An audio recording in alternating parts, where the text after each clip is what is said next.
Tombstone, Arizona Territory, July 7, 1884. The date that marked the arrival of Barton Clark, Jr. How do you like the West, Barton? From what I've seen, it should be very interesting. Glad my father was finally convinced that I should learn more about life. Under controlled conditions, of course. Oh? Oh, Dad's quite a remarkable man. Yeah, I can vouch for that, Clay. I had wanted Barton here to help me out over at the epitaph, but... Well, no offense, Mr. Cliburn, but I certainly would like a job here. Here? Yes, sir. Could I be one of your deputies? Well, Lee here's my regular, and I have other good, experienced men to call on. Well, I'll do anything for no pay. All right. If you don't mind starting at the bottom, I guess I could use a handyman, jailer.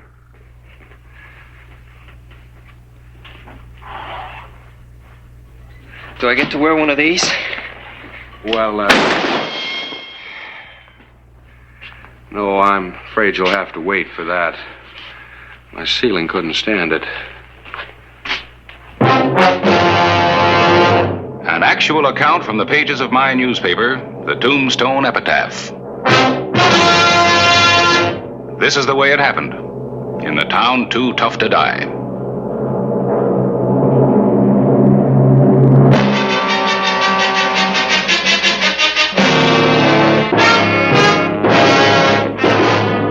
Tombstone Territory.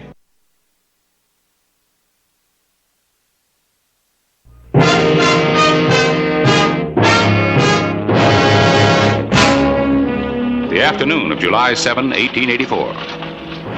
Clay Hollister painstakingly explained the operation of the sheriff's office. Barton Clark, Jr. was a good student.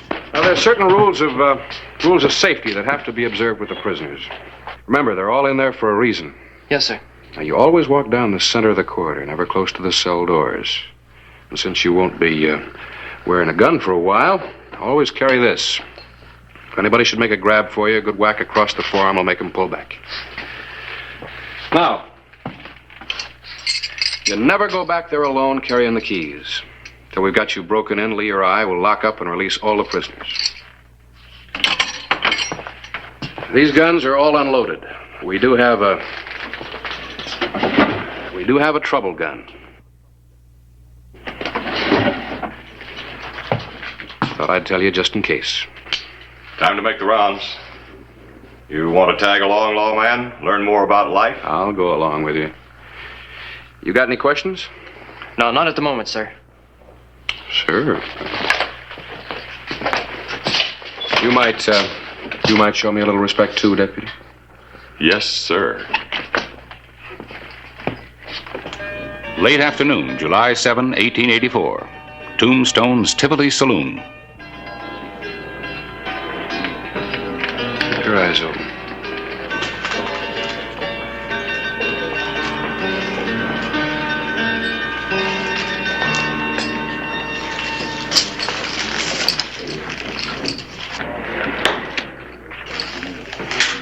Mi amor, mi corazón.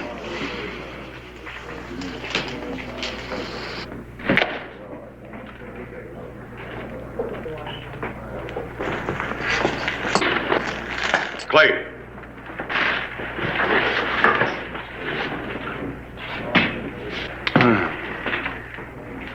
This the new boy?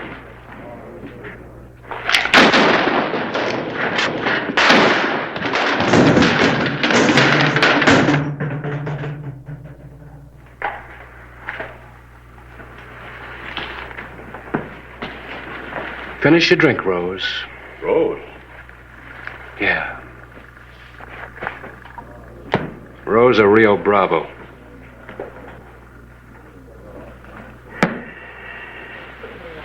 Shall we go? Take her in, Lee. I want to check around. She probably got more men staked out.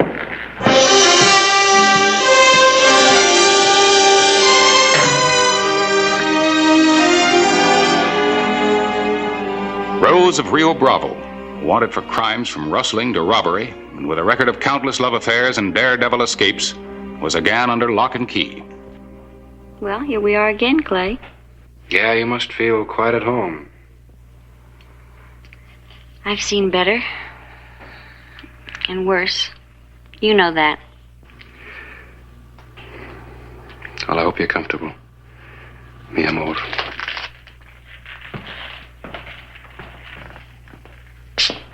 She's gonna need some privacy till they pick her up from Texas. Hang up some blankets at night. Yes, sir. Who'd ever think of that slip of a girl as arose of the Rio Bravo? Dynamite comes in little packages. Rio Bravo? Mexican name for the Rio Grande below the border. According to reports, she drove thousands of head of cattle across the Bravo while the customs officials slept. Or, thanks to her charms, looked the other way. You sure seem to know an awful lot about her, Clay. Well, it's my business to know about wanted people. You spent some time in Texas before you came here, didn't you? That's right, Harris. Lee, you book her. I'm gonna wire El Paso. Mr. Hollister, what do you want me to do? Get the suppers.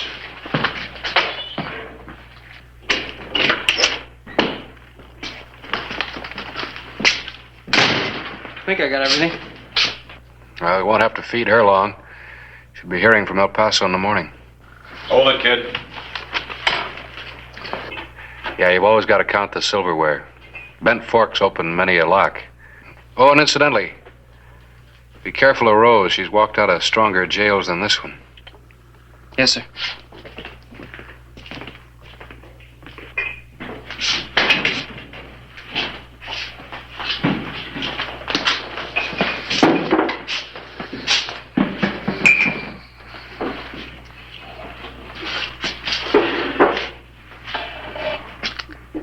It's over here.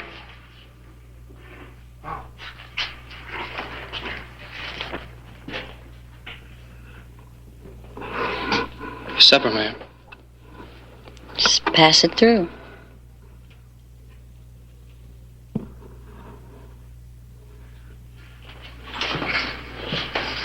Thank you. Welcome.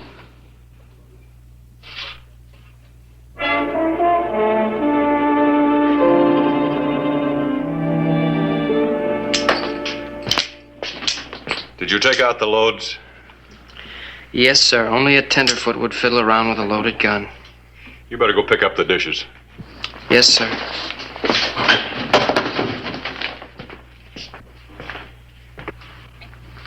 You didn't eat much. I can see you don't eat here. Oh, no. The editor and I, Mr. Clyburn, are going to have dinner later at the Maison Dorée. Must be very expensive. I really don't know yet. I just opened an account. I guess I'll find out.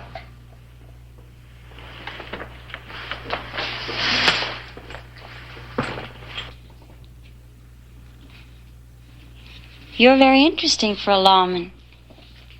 You dress well. I like that. Thank you. Would you do me a favor? Anything. Within reason. Well, I'm tired of these things. I guess they weren't a very good disguise anyway. What's this? My sizes and what I need to be a woman again. One petticoat, one pair. You don't mind shopping for a lady, do you? Oh, no. Here. Keep it. You keep it, Rose. You're in enough trouble already. Thank you.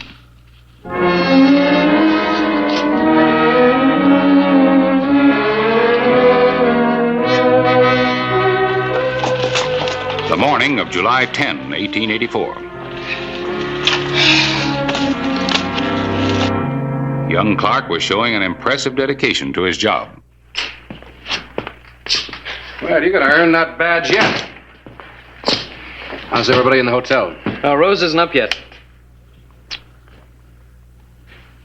Well, you see, being in jail is kind of like being in the Army. You rise and shine for morning inspection. Morning, Smiley.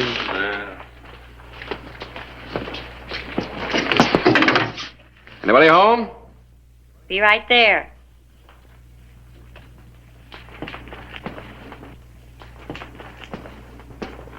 Everybody's accounted for. You better get the breakfasts. Yes, sir. Good morning.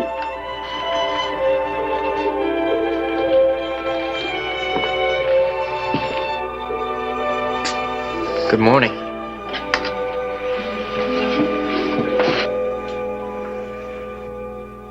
You have good taste. You like it? Oh, yeah. I better get your breakfast. And bring mine, too. Barton. She'll be going back to Texas real soon. Yes, sir.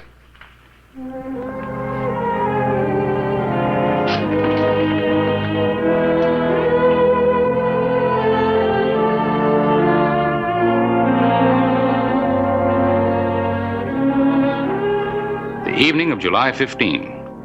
Extradition proceedings were delayed. Rose of Rio Bravo had been in the Tombstone jail a week. I'm lucky. What'll they do to you? That's my worry. Oh, you don't have to. How much does that make it anyway? $500. I don't think I've ever seen that much money. Not that it'll do me much good now. What about the cattle? What cattle? The stolen cattle. You did steal them, didn't you? You believe that too? Let me tell you the truth, Barton. My father used to bring in cattle from Mexico and drive them north to market. It was a way of life. Then came the crooked politicians. Pay 50 cents a head to drive them into the Rio Bravo. Another 50 cents a head to get them on American soil.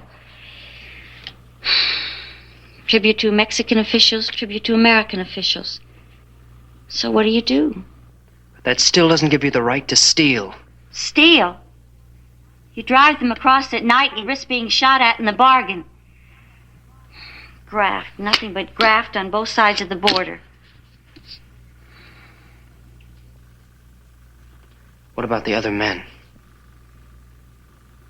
What other men? No. Men just seem to want to marry me. I win again. Yeah. Want a deal?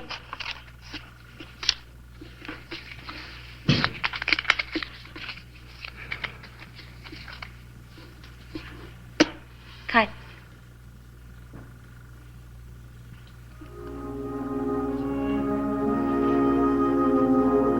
Yes, Mr. Clark? I don't want to play anymore. I don't want to play anymore either.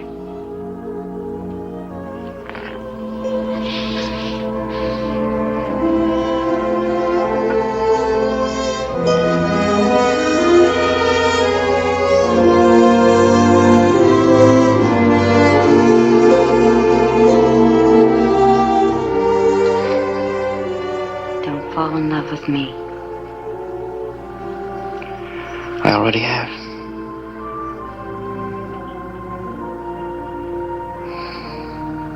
Mi amor, mi corazón.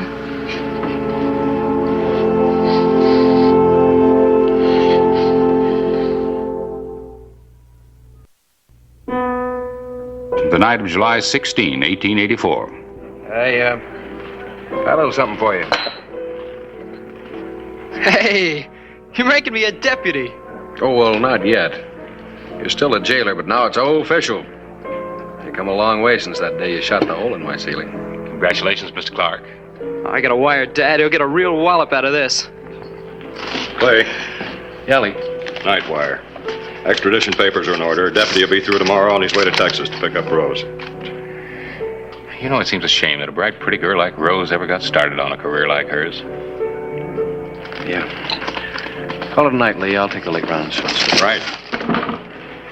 Hey, Lee.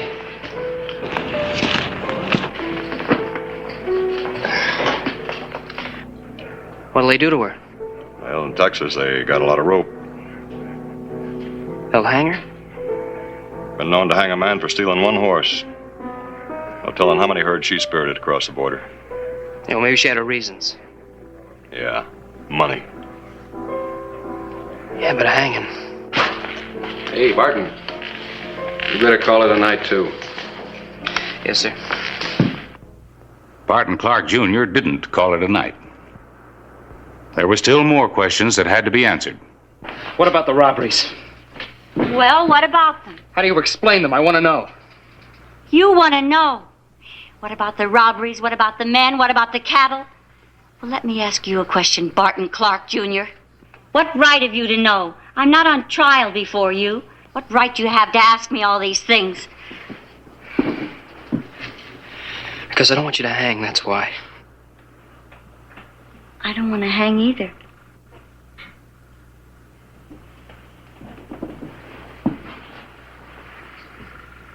Above all, I don't want to hang now. There's nothing you can do.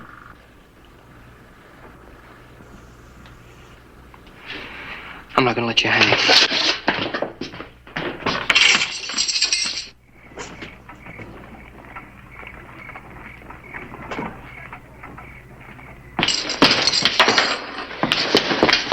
Here, you'll need money. You better take this. Barton, come with me. I can't. We'll meet later. I'll try to cover this somehow.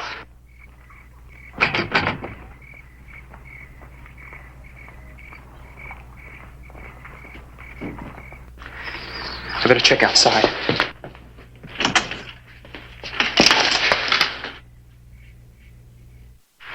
No, Rose. Not this time.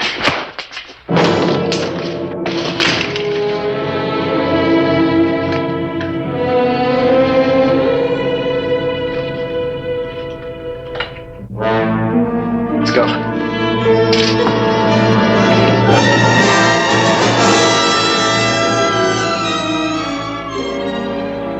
Let's go.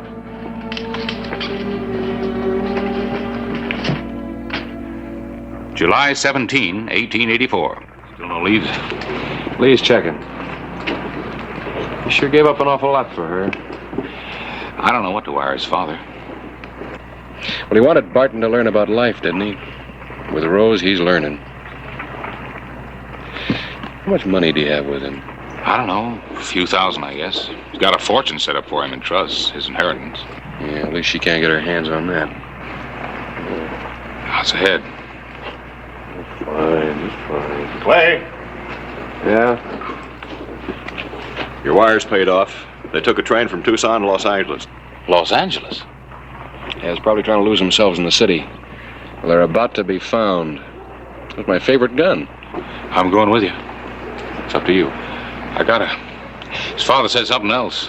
I took it as a joke at the time. It doesn't seem so funny now. He said not to let him get killed. I hope he doesn't.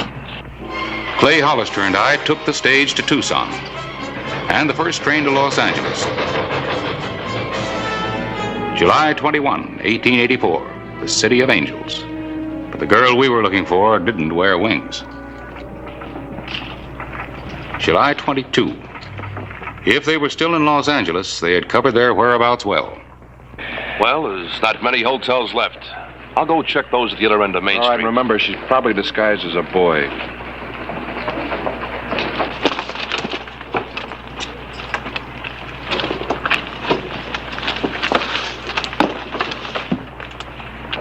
No, I was wrong. She's disguised as a lady. See you tonight? Right. I wonder where Barton is. I'll say this for her, she's here fast on her feet. I hoped Rose would lead us to Barton. Straightening him out was as important to me as capturing the outlaw queen. Rose. Where have you been? Shopping. The dresses had to be altered. Come in. Please.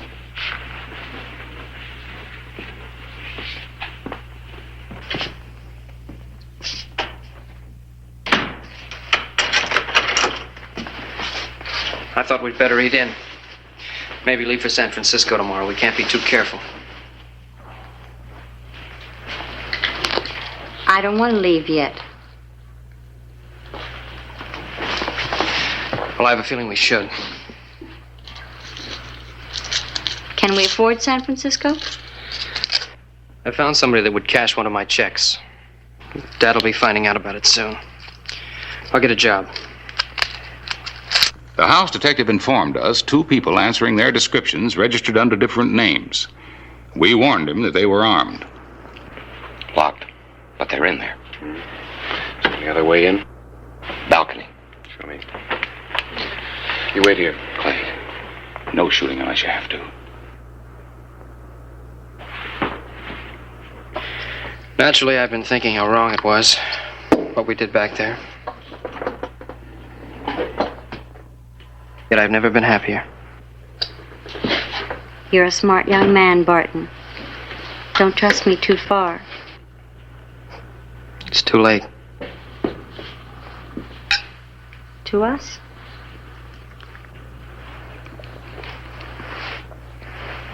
Here, open it.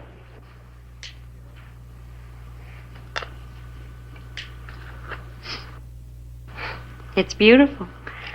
$20 gold piece. As long as you wear it, we'll never go broke. Read the inscription. I think I can tell you what it says. Mi amor, mi corazón, huh? My love, my heart.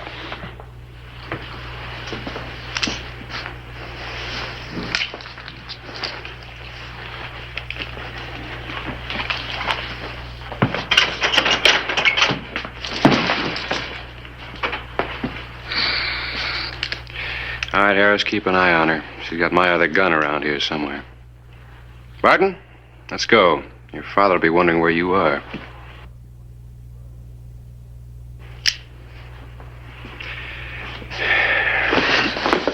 Hold it!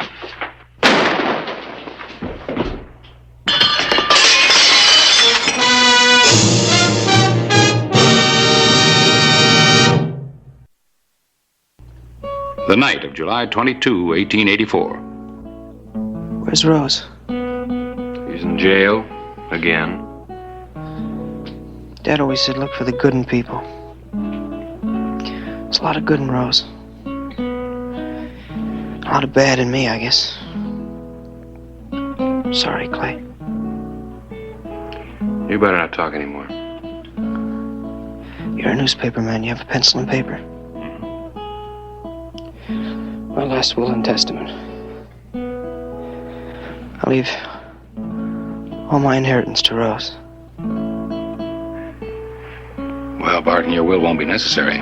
The doctor says you're going to live. But I'll have to take you back. There are going to be charges. I can face those.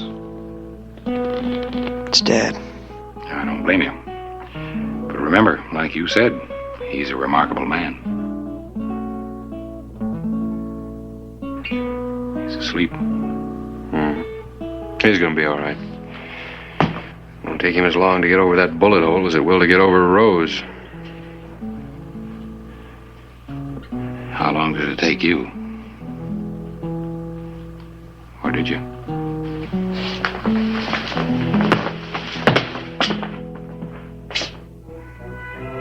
Rose of Rio Bravo was sentenced to 10 years in prison by a sympathetic male jury.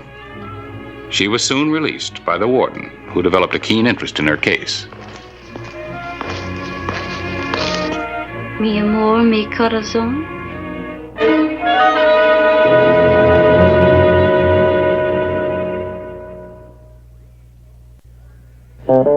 Whistle me up a memory, whistle me back where I wanna be.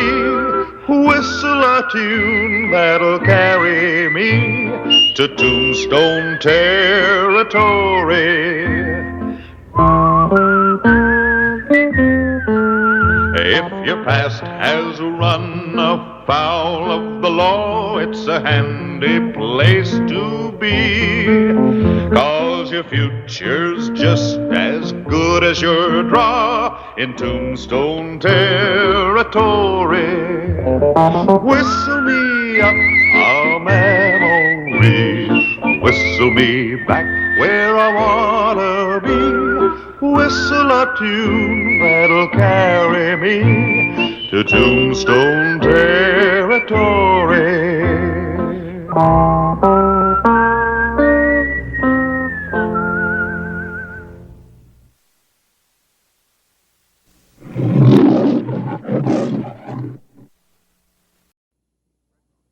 Red Rock, north of Tombstone, Arizona Territory. Early morning, November 8, 1881. Robert Pickett, accused of a murder in Tombstone. He was to be returned to Tombstone to stand trial in the United States Circuit Court. You let me out of here! You ain't got no right to hold me in here. You hear me? You let me out of here! You'll get out when the sheriff from Tombstone picks you up, and not before. Now shut up and lie down. You ain't got no right to hold me in here. I didn't shoot nobody in Tombstone. Now, why don't you lay down like the sheriff says? Jail ain't so bad once you get used to it. Yeah. Well, I ain't ever gonna get used to it. Not never. Then lay down. On the bench. Closer. We can break clean out of here, kid. But I didn't kill nobody in Tombstone. He can't hold me for that. Maybe. But that Tombstone sheriff's gonna pick you up anyway, right or wrong. Now try it my way. Free or dead. There ain't no in between. All right. You tell me what I gotta do. It's easy.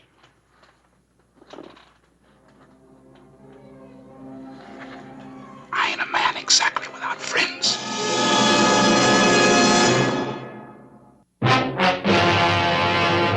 An actual account from the pages of my newspaper, the Tombstone Epitaph. This is the way it happened. In the town too tough to die. Tombstone Territory.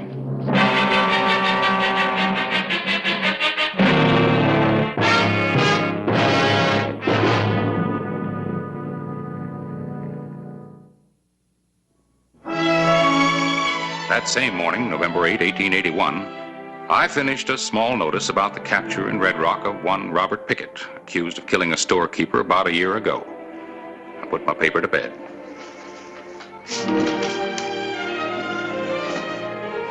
I went to look in on the sheriff, Clay Hollister, who was riding out to Red Rock.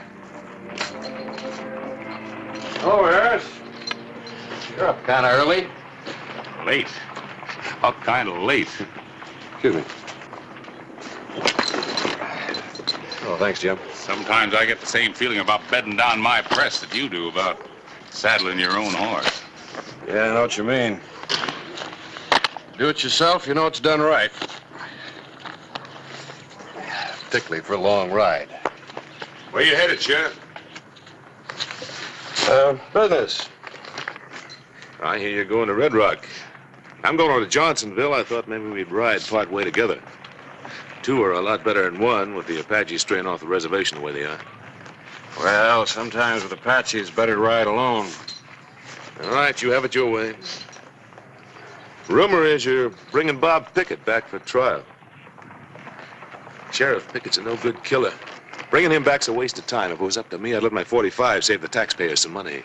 Mr. Dempsey, under the law, a man is innocent until he's proven guilty. You don't know Bob Pickett. He's a ruthless murderer. He shot my partner down in cold blood. Everybody knows how you feel about him, Mr. Dempsey, but I think I'll wait for a jury's verdict. All right. Like I said, you have it your way. Clay, take Jim with you. I gotta leave somebody here to mind the store. He's been talking revenge ever since Pickett killed his partner. Well, there's no place in the law for revenge. Nor in a newspaper. Could spoil an editor's whole purpose. In a lawman, it could spoil his aim.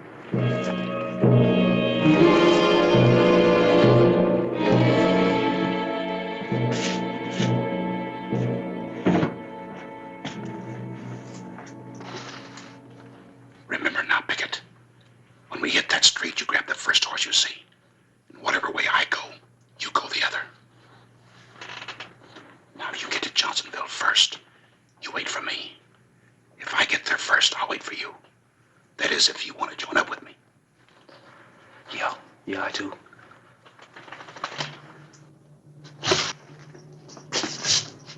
What are you trying to do, starve us to death? It's about time you gave us some grub, ain't it? We ain't had some supper.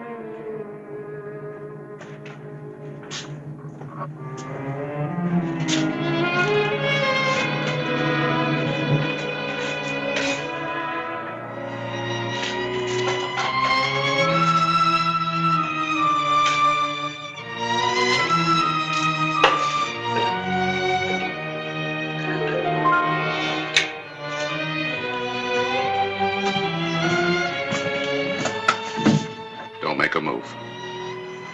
You go over to that desk and pick up them keys. Now, you got a wife, Sheriff. You ain't gonna be much good to her dead.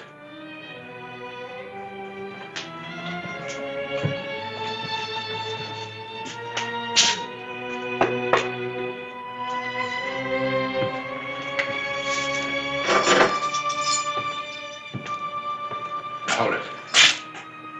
Now throw him here. I said throw him. Right there, keep still.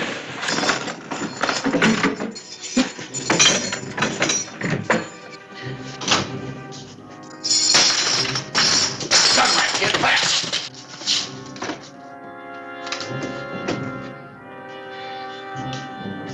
Come on, come on.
Hold it.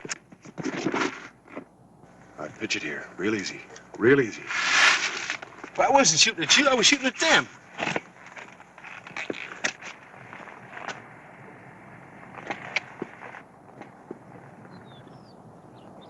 How many of them were there? Well, there's one this morning, but 3 of them been following me since noon, but I've only seen 2 around here. Where's your horse? He's down there. You better go get him.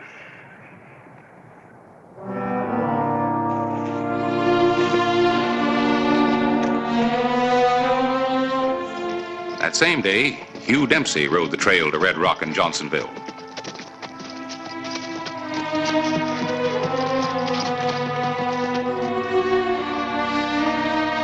Dempsey was determined that Pickett would never return to Tombstone.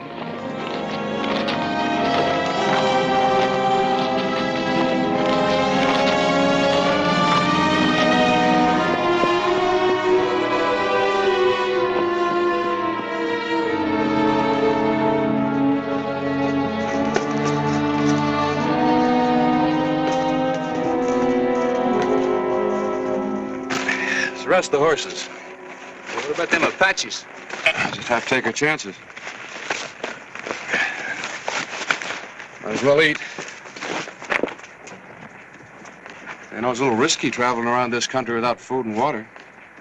Well, I was only going as far as Johnsonville, and them Apaches forced me out of my way. Well, I got enough for 2. Thanks a lot. I won't eat much.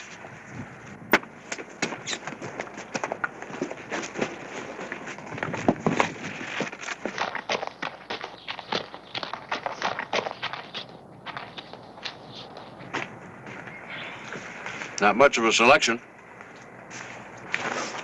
This isn't the Maison Dorée. Are you from Tombstone? Yeah. You ever eat at the Maison Dorée? That lobster from the Gulf? No, I ain't never been to Tombstone. But I heard about the Maison Dorée.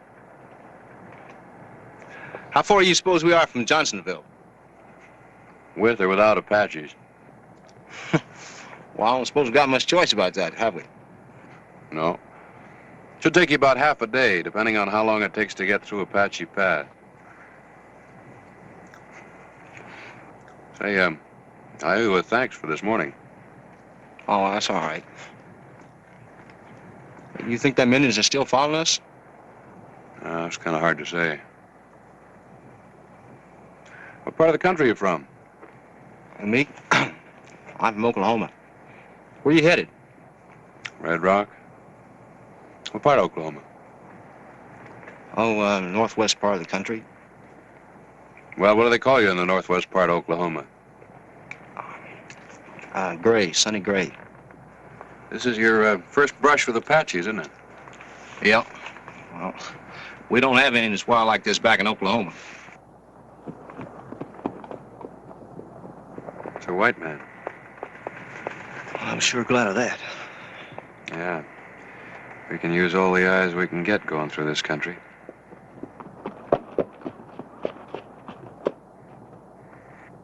It's Hugh Dempsey.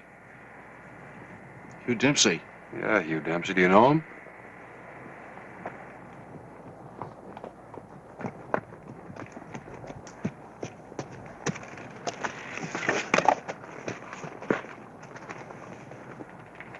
Put that away, Dempsey. That's right, Mr. Dempsey. You don't need it. I don't. You put down that rifle. Now drop your gun belt. Drop it. What's this all about? You know who this man is? Yeah, I just met him. His name's Gray. This is the man you started out to get. His name is Bob Pickett.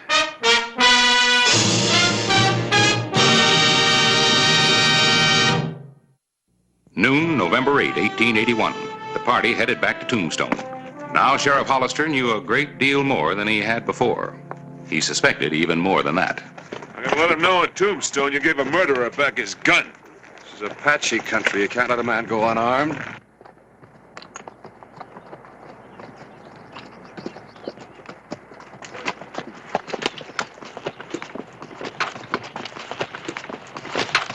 Don't draw that gun, Pickett!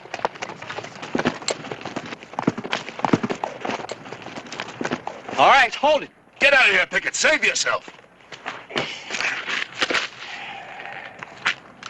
All right, now, Sheriff, give me your guns, one at a time.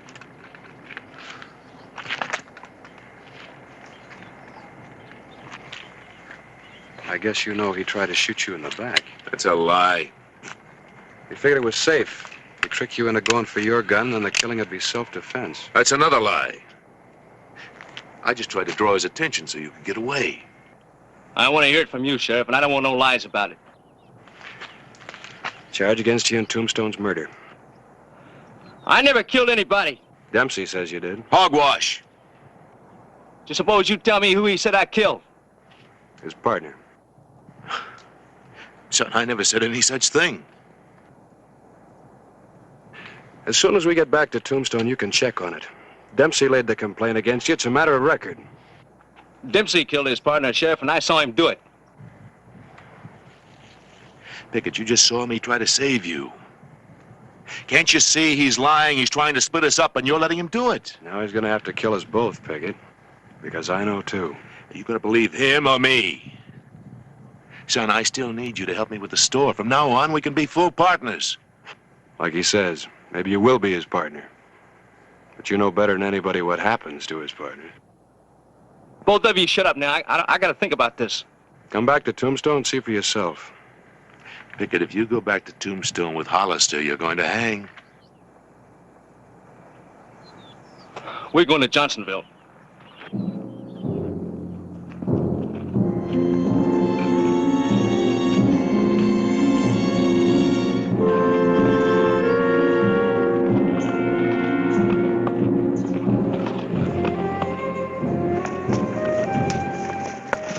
The afternoon of November 8, Sheriff Hollister, Pickett, and Dempsey rode the trail to Johnsonville. All the guns still in the hands of Pickett.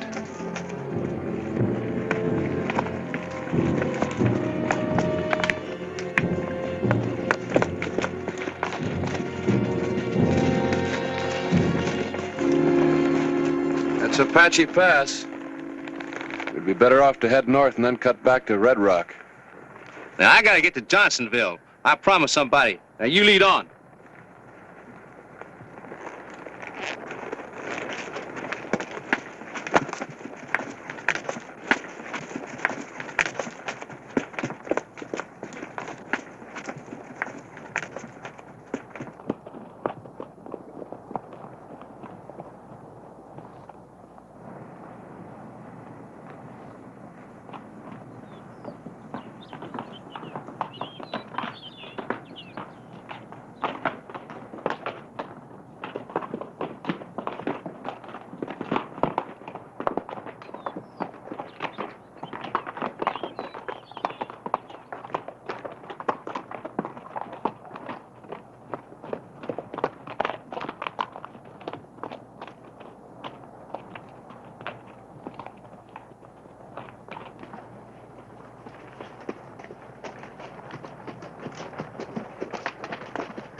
What are you stopping for? Go on. I think you're going to have to decide whether to trust the Indians or me. And how do you know there's Indians around here? I don't. But if there are, I'll be more help with a gun. So will I. And supposing there ain't no Indians? And either way, you keep your scalp. You see, I need you back in Tombstone alive, just like you need me to help fight Apaches. If there are any. No. We going just like before. Get going.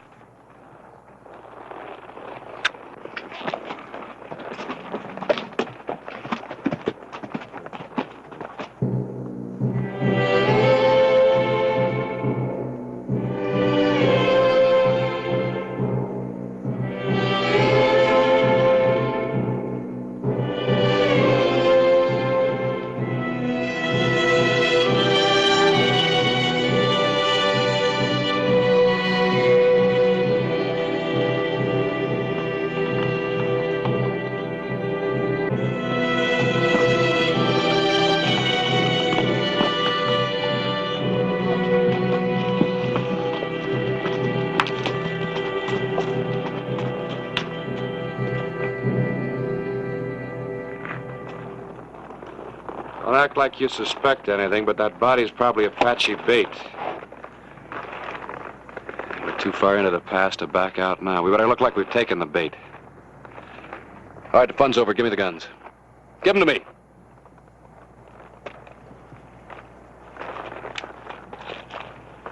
Give Dempsey his. Give it to him, but keep an eye on him. Now we're going to gallop in there just like they expect us to. And follow my lead. Let's go.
You're under arrest, Dempsey. It's not going to be that easy, Sheriff. You better drop that gun. You get a fair trial, but this way, you haven't got a chance. You haven't got a chance. It's 2 against 1. That dead man down there is Ralph Dade. 1 against 1. No. Now, Pickett's with me. Between us, we can gun you. Then we'll both be free. Mr. Dempsey, did you say I killed your partner? No, sir, no, of course not. We both know I did it. There's one way to find out for sure. Come back to Tombstone. If he moves that gun, you let him have it. Killing's not that easy, Dempsey. Not for most people. It leaves a heavy mark like it has on you. A lawman hates it most of all. It's part of his job, he does it, but he never forgets it.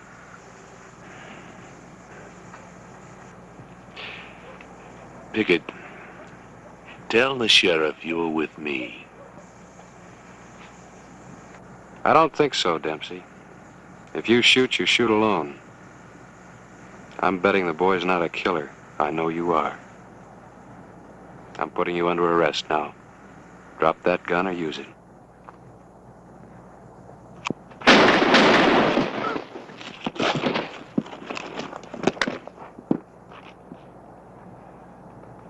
All right, Pickett, let's go.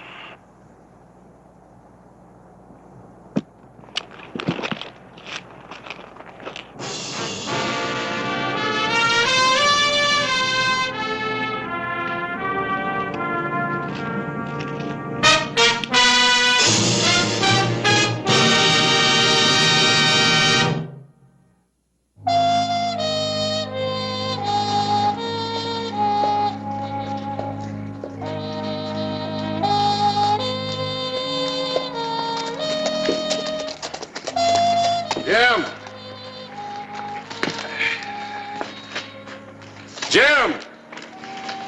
Well, what's all the shouting about? Oh, hello, Harris. What's up, Clay? Well, I'm glad you could make it. Take him on back. That Pickett? Yeah. He's not a bad-looking boy. Well, I better get this over to the funeral parlor. Who's that? Dempsey? Pickett killed him, too? No, I killed him. He was trying to resist arrest for the murder of his partner. Dempsey? Never even occurred to me. No wonder he was so anxious to see Pickett dead. Wouldn't it be ironic? How's that? They buried Dempsey next to his partner on Boot Hill.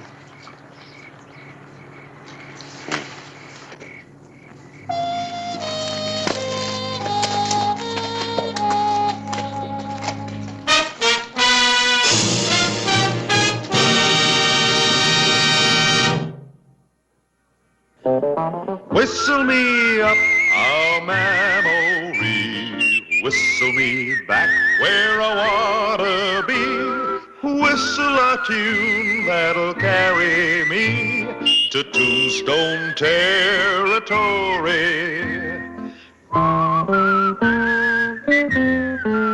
If your past has run afoul of the law, it's a handy place to be, 'cause your future's just as good as your draw in Tombstone territory.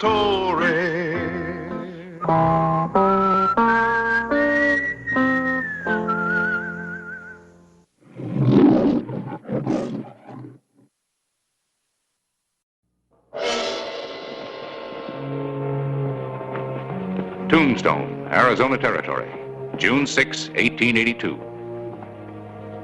The West spawned many different types of men, and one of the most dangerous was Whit Purcell. Well, you're going to be as flashy as an Eastern dude.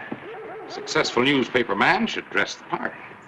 Well, the hat's all right, but, Harris, this coat.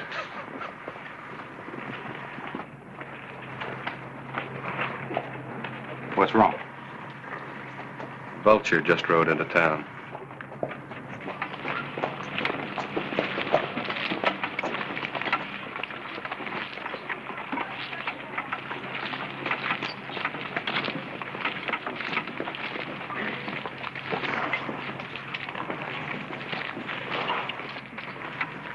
Him? Mm-hmm. You joking? That's about the mildest looking man I've ever seen. He's not even wearing a gun. Whit Purcell does his killing without one. He's what you might call a killer's agent. He makes his living by arranging for murders. What do you mean? Well, let's suppose a man has an enemy. Instead of handling it himself, he sends for Purcell. And then what? For $1,000, Purcell agrees to handle it. And then he sends for his partner, Stu Regan.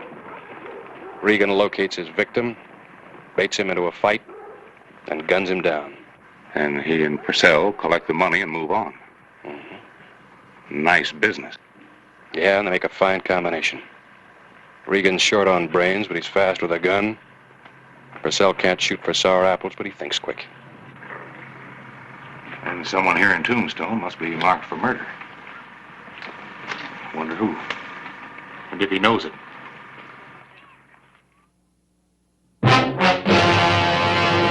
An actual account from the pages of my newspaper, the Tombstone Epitaph.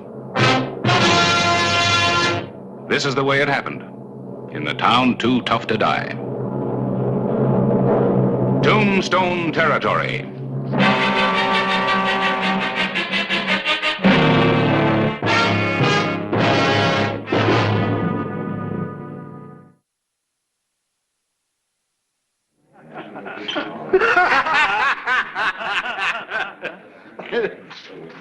Bartender, set up another round of drinks for the game.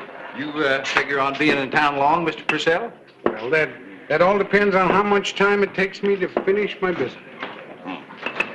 Here we go. Oh, afternoon, Sheriff. Would you care to join us in a friendly drink? I don't feel very friendly.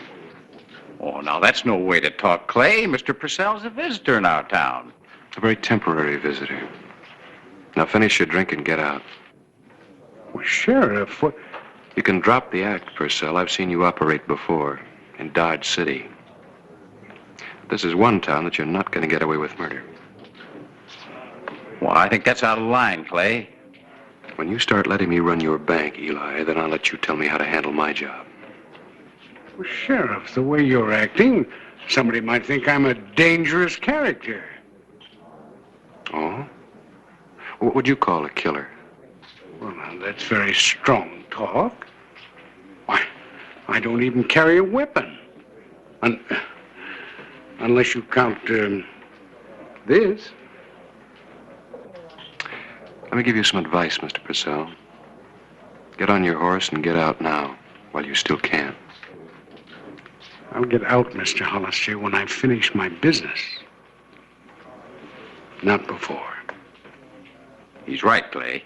There are no keep-out signs posted at the city limits. You can't run a man out of town unless he's done something wrong. Yeah. Yeah, that does make it harder.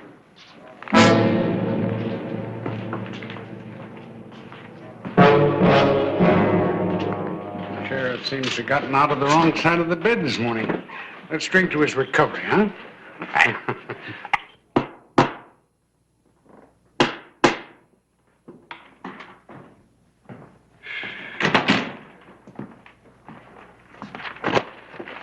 Well, I take it you couldn't scare Purcell out of town. Nope. I didn't figure it'd work, but it was worth a try. What are you going to do now? I don't know. For the first time since I put on this badge, I feel kind of helpless. There ought to be some way. I can't do anything until they make a move. By that time, it'll probably be too late. If you only knew who they had in mind, you could at least warn him. Yeah, it's part of the battle. But I gotta find out who hired him. Well, you've got your problems. Hmm. And I've got mine. Getting out a newspaper. Just leave room for an obituary. In Tombstone, I always do.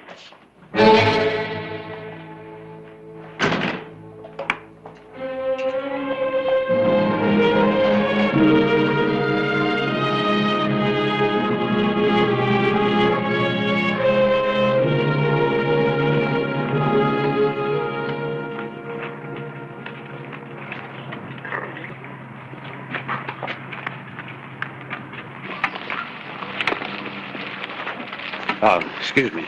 My fault, Mr. Ramsey. You got a heavy load there. Haven't seen you in town lately. Been busy out the ranch. Any news I can use the epitaph out your way? No. No, nothing going on.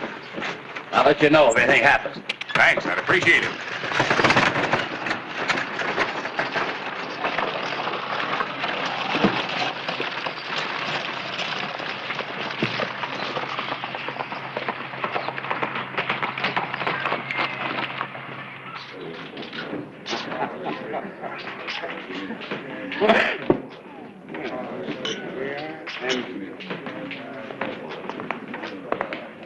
Hello, Tom.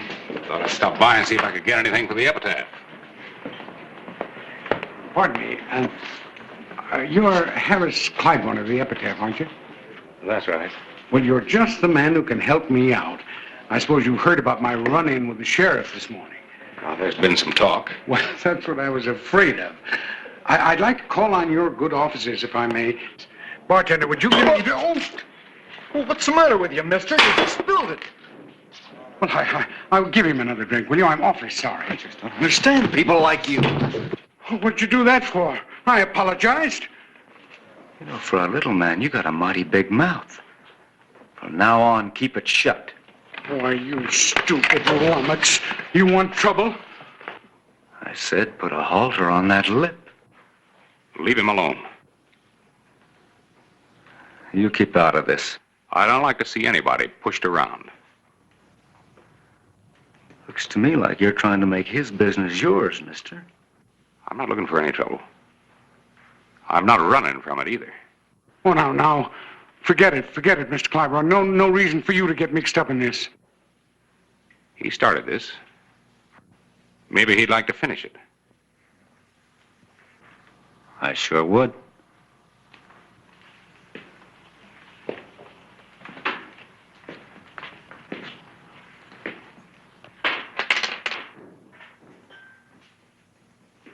I'm not armed. Don't trouble yourself none about that, mister. I carry an extra.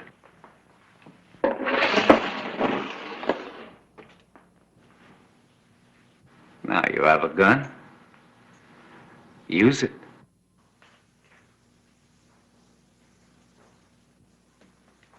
Well, go on. Move your hand a little closer to it. I'm not going to draw. Yet.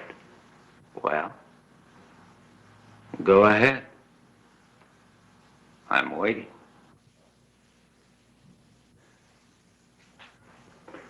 Harris! There's not going to be any shooting unless you want to take me on. That fellow started. I know how it started, Mr. Purcell. It's my gun. Well, you ought to be more careful what you do with it. What do you mean? Now, you've heard of cases where men were shot with their own guns? Oh, that wouldn't have happened. Maybe not. Thanks. Oh, you handled that very nicely, Sheriff. Let's get out of here. Oh, Mr. Clyburn, I'm sorry that we didn't get a chance to have our talk. Some other time. Well, I'll be looking forward to it.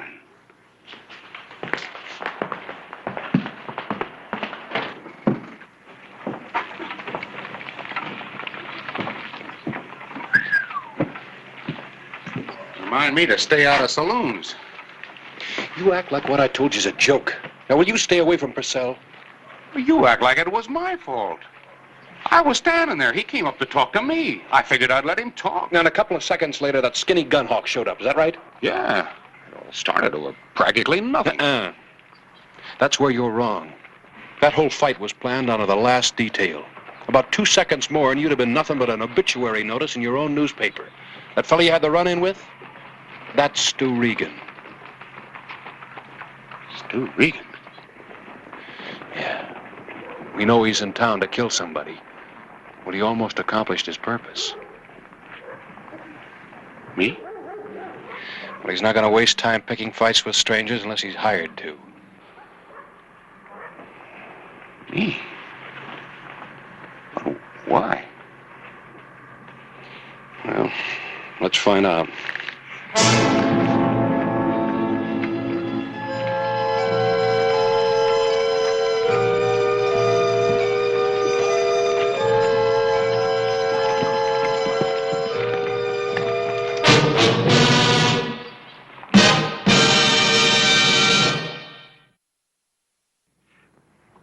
Well, the first thing I'm going to do is sign Fred here to stick as close to you as possible.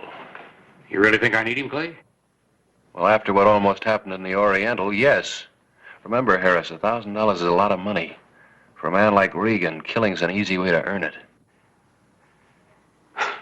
Purcell really made me take the bait, didn't he? Yeah. A little man with a smile on his face and murder in his heart. There ought to be some way to stop those two. I'm rather personally interested now. Until an actual attempt is made on your life, there's nothing I can do. Well, that's just dandy. At least you know it's you they're out to get. Most of Regan's victims don't even have that privilege. I don't feel so honored. Harris, can you think of anybody that might want to kill you? Newspaper editor makes lots of enemies. It looks like you made one real good one. Well, come on, Bird Dog. Where are you going? Back to the office. I've got a newspaper to get out. I guess I'll tag along with two of you. Clay, one bodyguard at a time's enough. Yeah? So, you know, it's a real nice jacket. Sure hate to see him get buried in it, wouldn't you, Fred? All right, let's go.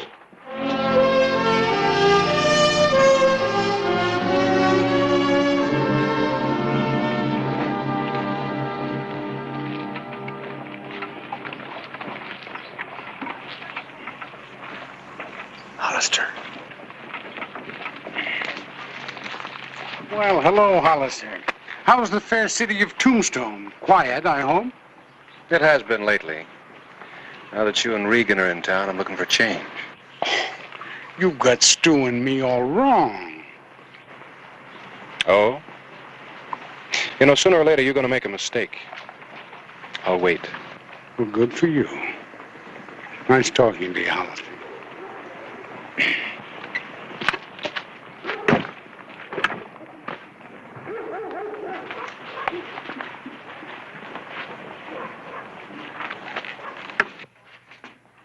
Here you are, sir. Afternoon, Clay. Well? I don't think there's any mail for you, but I'll... No, I want some information. Glad to be of help. A couple of minutes ago, a little fat fella, always smiling, picked up a letter. I want to know who sent it and from where. Wish I could tell you, Clay. Look, Will, this could be important. It could help to save a man's life.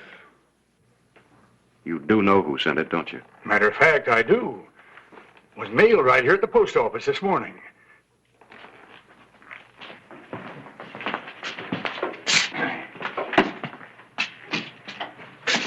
This is confidential, remember? After all, he put a stamp on it. Makes it official mail. Do you trust me, Will? Martin Ramsey left it. It was addressed to a man named Whit Purcell, the little fat man you spoke of. Ramsey told me he'd be by to pick it up.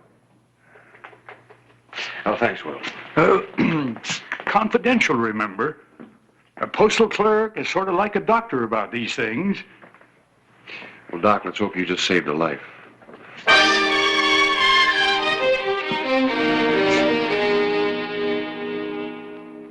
There must be some mistake.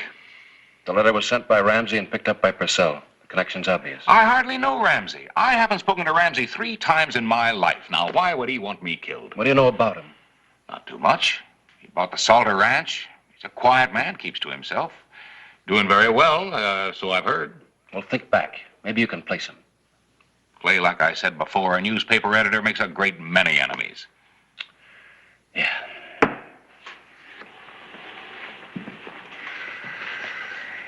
Maybe somebody you exposed in the newspaper and sent to jail. A man you had a fight with. Sent to jail. Martin Connors, he was a lawyer. I helped send him to prison for embezzlement when I was working on a paper in St. Louis. It couldn't be. Connors didn't look a thing like Ramsey. Well, how long ago was that? A little over 10 years, I guess. Well, 10 years in a prison term can change a man considerably. Well, without his beard, younger, maybe 20 pounds lighter, it's possible. Well, Martin Ramsey or Martin Connors doesn't make much difference. The important thing is we know who hired Regan and Purcell. Well, frankly, I don't feel much better off. I've still got a loaded gun at my head. I wonder how this will look on me. Well, this is a fine time to be talking about haberdashery. You know what they say, clothes make the man. Hey, that's pretty good. I think I'll order one from Chicago. Look, if it'll get your mind back to the problem, you can have the hat. You can have the coat, too, if it's any help. Well, thanks. I think it will. They are about the same size in the chest. Sleeves are a little short, though. How's it look? Like a newspaper editor who's about to be shot. Good. Let's hope that Regan thinks the same way. Oh, now, wait, Clay. I don't want you taking my bullet. Harris, I don't want either one of us to take a bullet. But shooting's my job. Yours is writing obituaries, remember? Here's what I want you and Fred to do.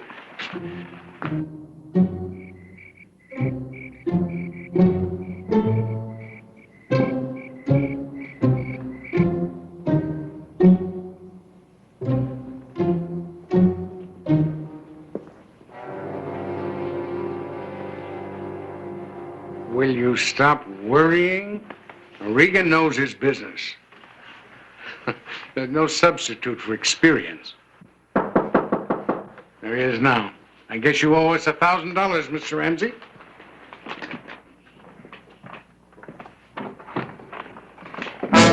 Evening, Mr. Ramsey. Happen to be in the neighborhood, so Fred and I thought we'd drop in on you for a while. Well, Mr. Purcell, this is a surprise. Nice seeing you again. Maybe we can finish up that talk we were going to have. Oh, a lot of things are going to be finished up before this night's over.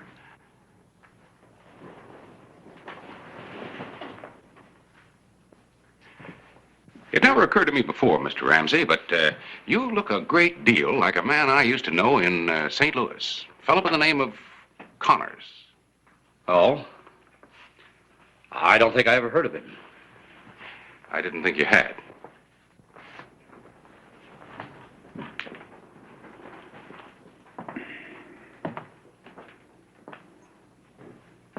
Well, gentlemen, if you'll excuse me, I have an appointment in town. Sit down, Mr. Purcell. And you too, Ramsey. Sit down. We have some more company coming. I think we should all be here to greet them.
alone in the dark can be dangerous.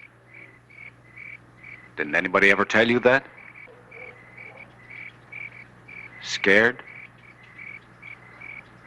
You should be. Because we're finishing up what we started in the bar. I see your arm this time. Make your move. This time you have the privilege. Now earn your money.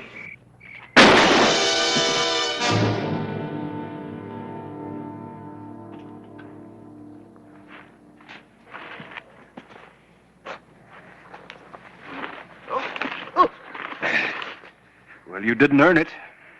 Hollister. Mm-hmm. Yeah, looks like you'll live a long time.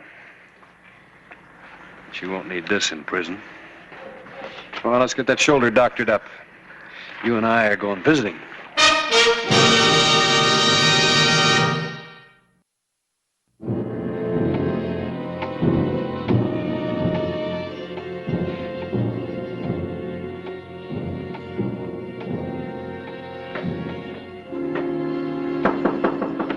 Wondering who it is, Mr. Purcell?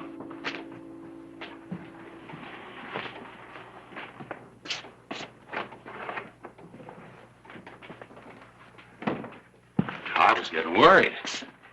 Yeah, I was a little worried, too. You're both under arrest.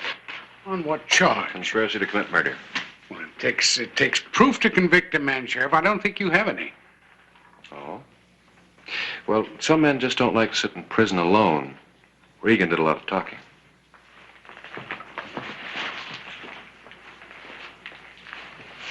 Brad?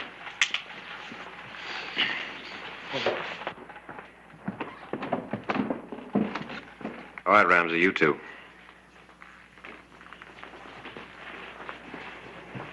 You are Martin Connors, aren't you? Why did you want to have me killed? Well, I was afraid you'd recognize me. As far as I'm concerned, you'd paid for your crime. You went to prison. I had no reason to expose you. You mean you didn't know I'd escaped? We do now. Let's go.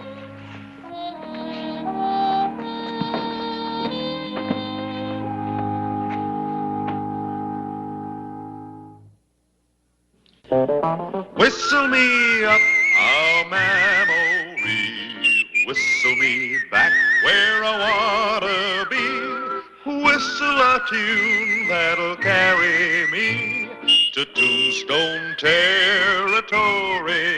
If your past has run afoul of the law, it's a handy place to be. 'Cause your future's just as good as your draw in Tombstone territory. Whistle me up a memory to Tombstone territory.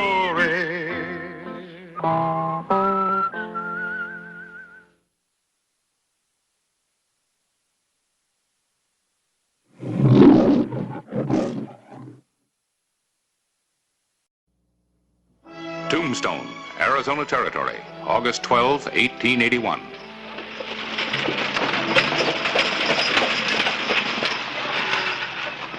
Tombstone, 20-minute layover.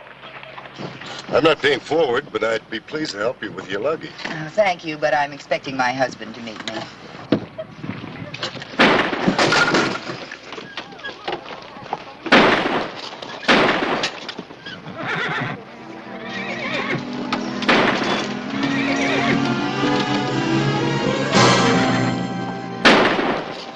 My word. It's quite a rough town, isn't it? Oh, I'm sorry, Captain. Here's your case. Thank you.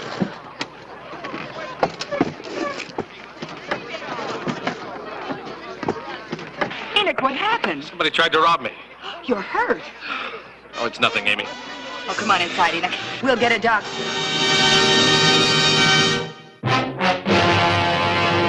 An actual account from the pages of my newspaper, the Tombstone Epitaph. This is the way it happened. in the town too tough to die. Tombstone Territory.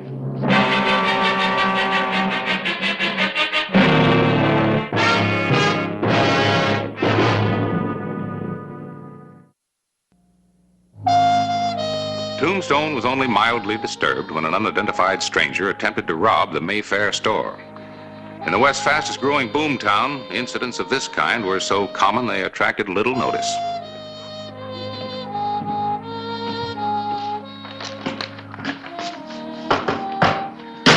Oh, Clay? Anything interesting over at Benson? No, delivered my prisoner. How's it been around here? Oh, real quiet day. Well, I heard there was some shooting. Oh, somebody tried to rob Enoch Ward's store this morning. Ward put the run on him. Nobody gets killed, so it's a quiet day. Well, it was loud for a while. Ward was in here raising Cain about lawlessness, and why didn't you do something about it? Oh, yeah, that sounds familiar.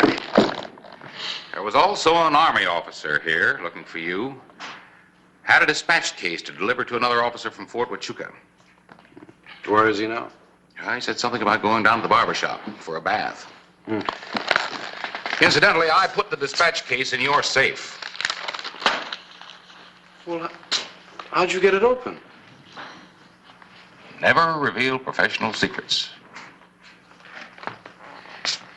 Just in case you don't remember, you gave me the combination to use in case of emergency, remember?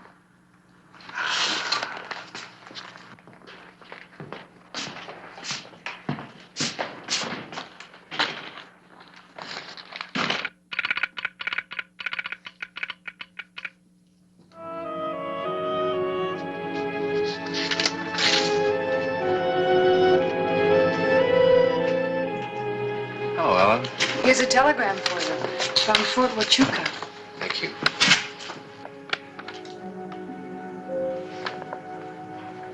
Make sure nobody else finds out about this, will you? It was sent to you.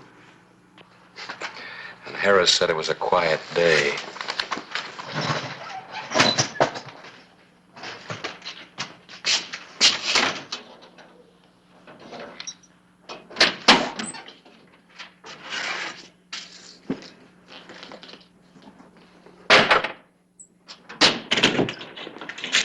Mr. Hollister? Yes? I'm Lieutenant Lowry, Fort Huachuca. I'm going to meet a Captain Emerson here. Oh, yes, I got the message from the fort. I'm afraid I'm a little late. My horse went lame. Has the captain arrived yet? About an hour ago on the stage. The dispatch case? It's in my safe. May I see the dispatch case? Well, certainly. May I see your orders and identification? Of course. Thank you.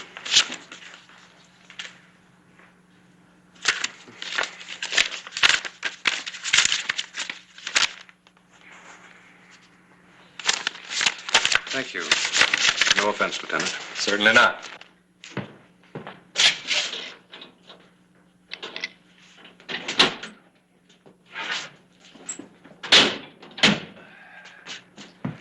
Here you are.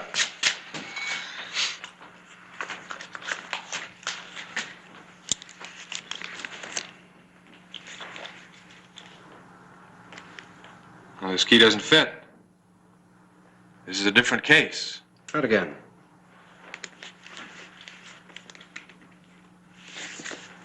Mr. Hollister, do you have something I can use to open this with? Oh, sure.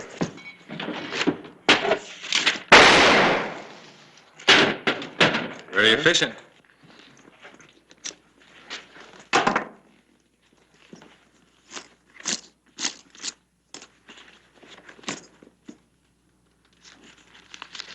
It's a newspaper.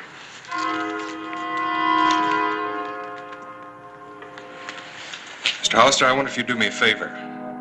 Would you try to find Captain Emerson? I'll stay here with this until you get back. All right.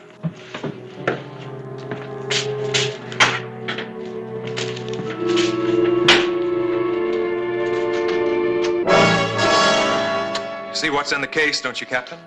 It looks like old newspaper to me, Lieutenant. Does the captain know what was in it originally? I merely had my orders to deliver the case, Lieutenant, exactly as you had your orders to receive the case. If you'll pardon me, sir, It seems strange they didn't let you know you were carrying $30,000. $30,000? Consigned to the paymaster at Fort Huachuca. I had no knowledge of this, Lieutenant. Are you sure, sir? You doubt my word, Lieutenant? How many other people were on that stage beside you? 2. Do you know who they were? Mrs. Ward and a man named Cahoon. Cahoon? The name means something to you, Lieutenant? I've seen him around Tucson. A gambler, kind of a ladies' man. Could he have known about that shipment, Clay? Well, it's possible. Seems like everybody knew about this but me. Does the captain mind repeating exactly what happened on the stage? We got into Tombstone, and there was shooting on the street. Mr. Cahoon got up to see, stumbled, and fell into me, then got out and ran across the street. Then I followed him to the sheriff's office to meet you, Lieutenant. And you were late. Oh, that's right. I was here. I put the dispatch case in the safe myself. Well, surely you gentlemen don't think I stole the money. Sir, $30,000 is an awful lot of money. Especially for a man who's over age and grade and planning on retirement. It's true, Lieutenant. I was thinking of retirement after this tour of duty. I was planning on getting a ranch of my own. I request that you hold the captain in custody, Mr. Hollister, until I can get further orders from the fort. Sorry, sir.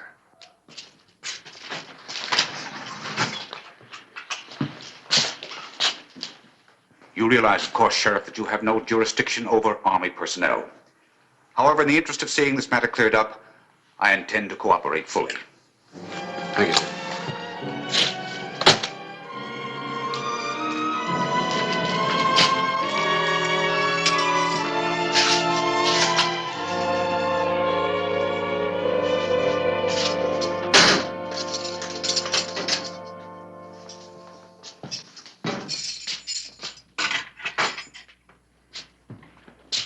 You really think he did it, Clay?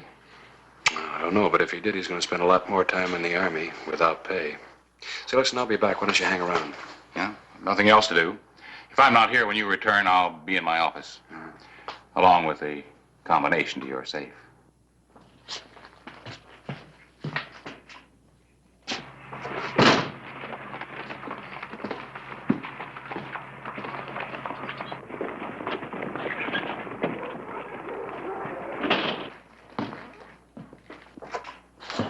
Book. Dull.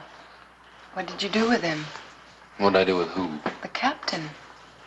Lieutenant Laura just came in to telegraph the fort. I put him in jail. He didn't do it. And just how do you know that he didn't do it? Woman's intuition. I wish you'd use a little more of that woman's intuition and tell me who did. I'm thinking on it. Ellen, what do you know about Amy Ward? She likes good clothes. She'd like to be the queen bee of the town, except they can't afford it. Her husband's older than she is, and he's jealous, if that's of any interest to you. What else would you like to know? No, that'll do for now. When you finish it, let me know how it comes out. I already know. I read the last chapter first.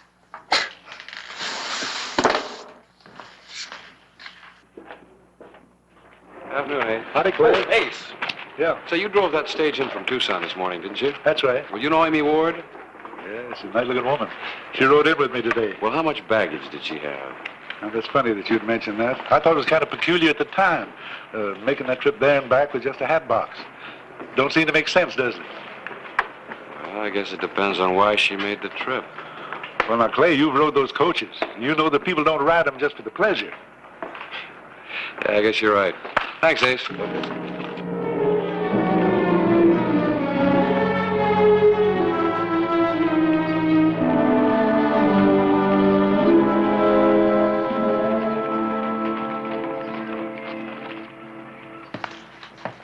Mr. Ward? Afternoon. Oh, good afternoon, Mr. Hollister. Something in crepe de chine? Oh, not today, thank you, Miss Ward. Well, maybe you're in the wrong department. Yes, could be that. Well, if you will tell me what you want, I'll be very happy to help you. You were on that Tucson stage this morning. Amy, time to close up. I understand you had a little bit of trouble. You're a little late with your investigation, aren't you, Sheriff? Yes, ma'am. And why don't you go out and catch the one who did it and stop bothering us? That wasn't what Mr. Hollister wanted, Enoch. Well, what does he want then? I'm not really sure. You wanted to know whether I was on the Tucson stage this morning? I was. What is all this nonsense? Please, Enoch, if we can be of any help. Would you mind telling me why you went to Tucson? To do some shopping, I bought a hat. How many other people were on the stage? Oh, come along, Amy. Just a moment, Enoch. There were 2 other passengers besides myself, a Mr. Cahoon and a cavalry captain. And nobody else got on or off? No, Was the captain carrying a dispatch case? I didn't notice. Look here, why are you bothering my wife with all these questions? Because $30,000 was lifted from that stage. Army payroll. How terrible. Yes, Captain thought so. What has all this got to do with Mrs. Ward? She was on the stage. I think you'd better leave, Hollister. If you have no specific charge to bring against my wife, get out. Mr. Ward, there's no reason getting yourself all upset. Or do you have a reason? If you think I'm going to stand idly by while you accuse my wife of thievery... I'm not accusing anybody. Incidentally, I'd be careful of that. It could be dangerous if you don't know how to use it. It might surprise you to know that I'm considered an expert marksman. Well, no, that doesn't surprise me at all. Man might have to shoot real good. Miss a big close-up target 5 times. That man that tried to rob your store?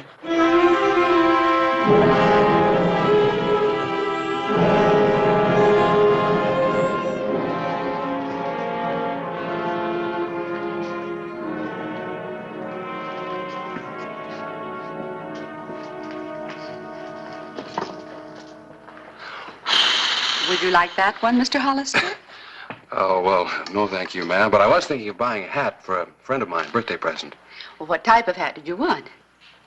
Oh, well, I don't know. I never bought a hat before. But I always have admired Mrs. Amy Ward's taste. What kind of hat would she buy? Just a minute. Mrs. Ward bought this exact hat just 2 days ago. Isn't it stunning? Well, ma'am, personally, if I were a woman, I'd be afraid to wear this hat. Yeah, some bird hunter might try to shoot me on the rise. Thank you, ma'am. I think I better get her handkerchief instead. But thank you for your help. Sheriff Hollister paid a visit to King Cahoon, ill-tempered gambler gunman. Cahoon? You seem to have the advantage. You know my name. I don't know yours, and you're standing behind me. I haven't got a gun on you, if that's what you mean, and the name's Clay Hollister. What do you want? I'd like to have a little talk with you. What about? I'd just like to say hello to Tombstone's new citizen. I've got no business with you, Sheriff. Mr. Cahoon, you can make it hard on both of us, or you can make it easy on yourself. Leave me alone, Sheriff. I don't like lawmen, and I don't like being pushed around. You haven't been pushed around yet, but you keep working at it, and you'll make it. I've done nothing. I'm a law-abiding citizen. Is that why you got kicked out of Tucson?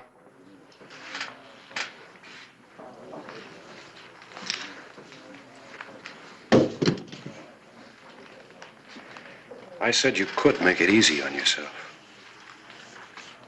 I like it the hard way. All right. That's just the way you'll get it.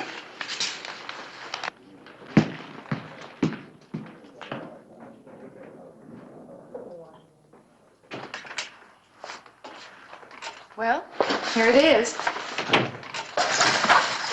Now, would you mind telling me why you wanted it? Just a matter of curiosity.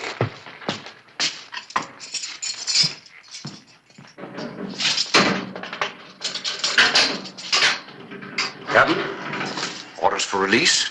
No, sir, not yet. This way, please.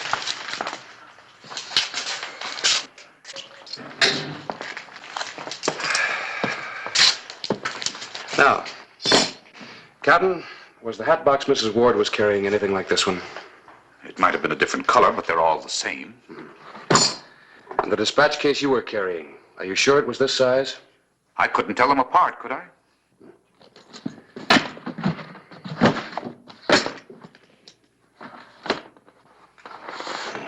Now you know why I wanted the hat box. Captain, you can go back to your cell. I've got an idea you won't be there too long.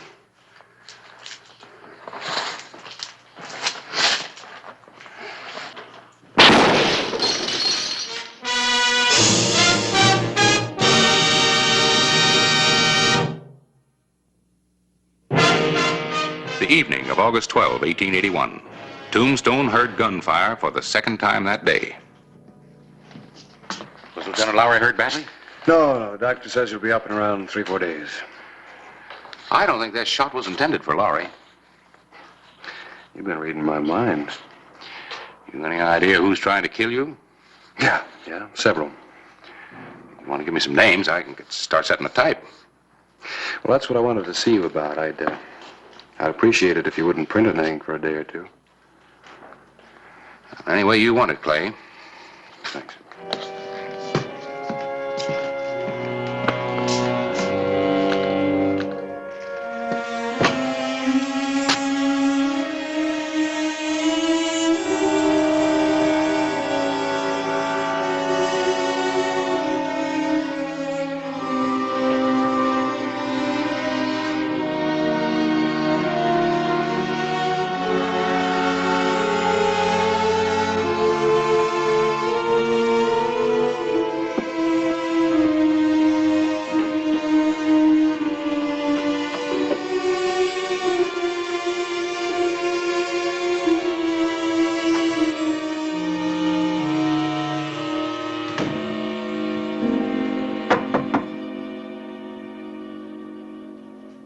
Early, I'm not...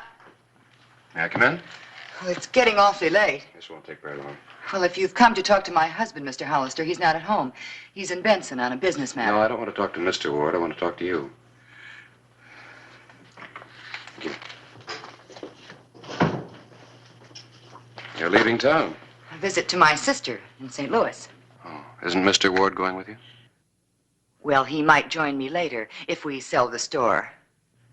Yes, I'd heard that business wasn't too good. I'm sure you didn't come here to talk about that. Well, there might be some connection. I suppose it's about the money that was stolen from the stage. Yes, partly.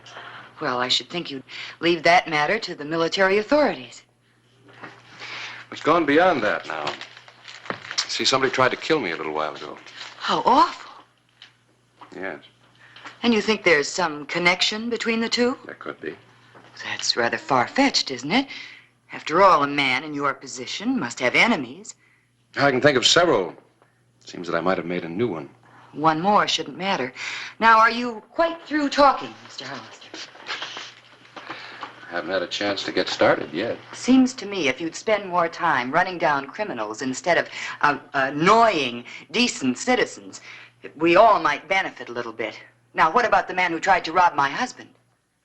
Oh, I already know who that was. Yes, I'm pretty sure that was just a man who was hired to create a diversion when the stage pulled in. Have you arrested him? Not yet, but I will. Now, getting back to the robbery. I'm afraid I've told you everything I have to You say. say you went to Tucson on a shopping trip? Yes. How long were you gone? Oh, just up and back. It doesn't take very long to look in all the shops. And you didn't know the captain or Mr. Cahoon before that? Of course not. Do you remember, Mrs. Ward, if the captain got off the stage? I'm afraid I don't. I heard the shots. I looked out and saw Enoch, and the next thing I knew, I was running. It doesn't seem reasonable that a passerby just happened to steal the captain's dispatch case. Well, wouldn't that mean that the captain was the logical suspect? He is. He's in jail. Well, then I would think you would consider the case closed. I would. Except I just don't think he did it. You see, there's one thing I am certain about. The captain couldn't have taken a shot at me. I'm sorry to have disturbed you. new hat? Yes, it was the one thing I was able to buy in Tucson. In Tucson? Yes. Do you mind if I have a look at it? Of course not. Thank you.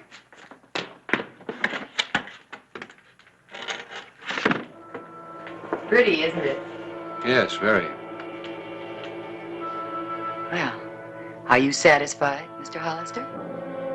Yes. You see, I know you've got that hat here in town. When you left Tucson, that case was empty. Where's the money, Mrs. Ward? Curiosity can be a dangerous thing, Mr. Hollister. Get his gun, King. I knew I should have thrown you out of town this afternoon. Over against the wall. I'm finished packing, Amy. I have a carriage waiting. I wouldn't want to disturb the neighbors. Enid, what are you doing here? I thought you were in Benson. I changed my mind. What's going on here, Amy? It's pretty plain, isn't it? They're running out on you. Don't listen to him, Enid. We were going to pick you up in Benson. I don't believe you, Amy. You're the one who thought up this trip. No, Enid, no. Now I know why you spent all that time in Tucson. All right. What about it? Only this. Wait for me, King!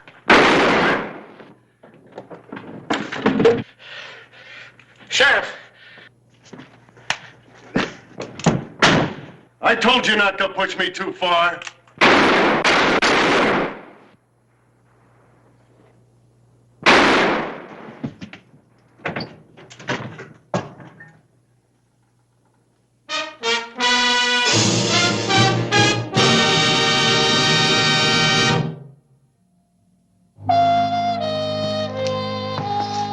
I don't know how to thank you, Mr. Hollister. Captain, you have yourself to thank. You see, we all believed in you.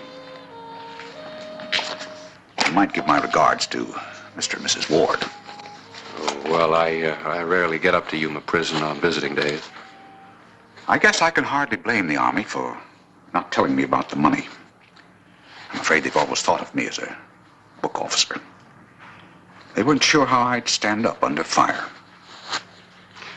You stood up real good. You still going to resign, start that ranch? Yes, sir. Chickens? Horses. I'm going to sell them to the Army.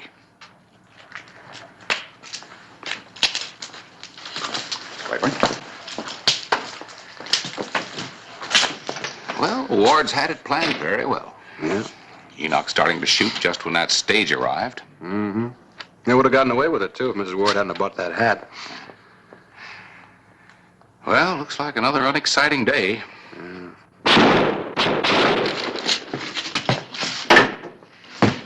Harris, will you do me a favor? Never say that again.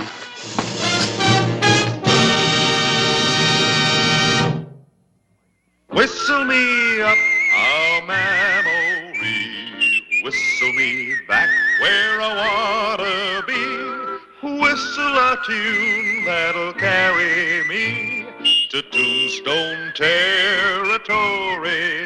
If your past has run afoul of the law, it's a handy place to be, 'cause your future's just as good as your draw in Tombstone territory. Whistle me up a memory, whistle me back where I wanna be, to Tombstone territory.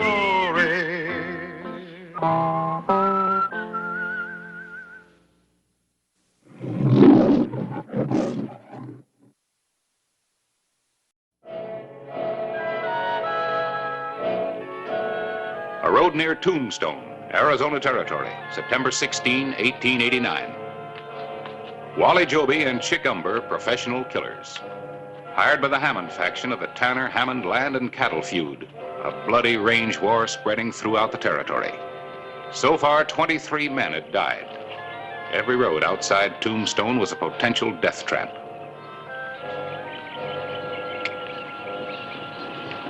Hey, Joby. Look.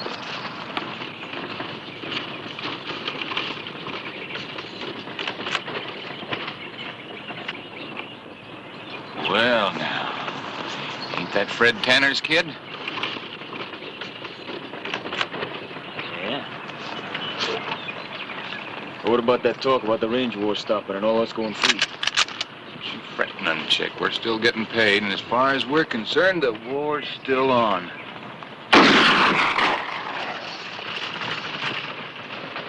Like a setting duck. Another $50.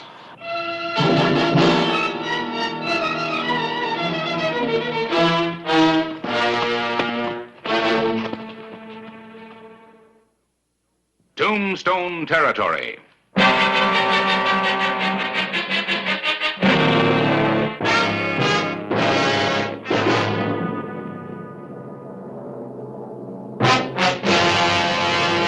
An actual account from the pages of my newspaper, the Tombstone Epitaph. This is the way it happened, in the town too tough to die.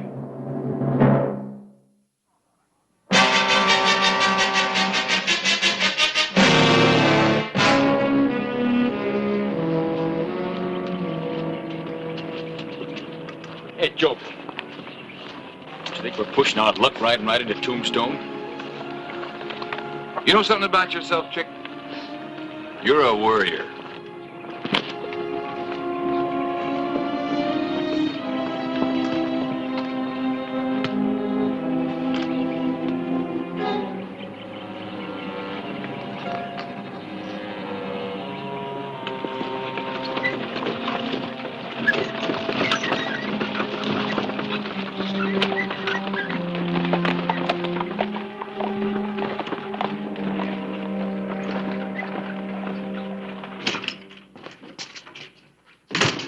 Sheriff Hollister?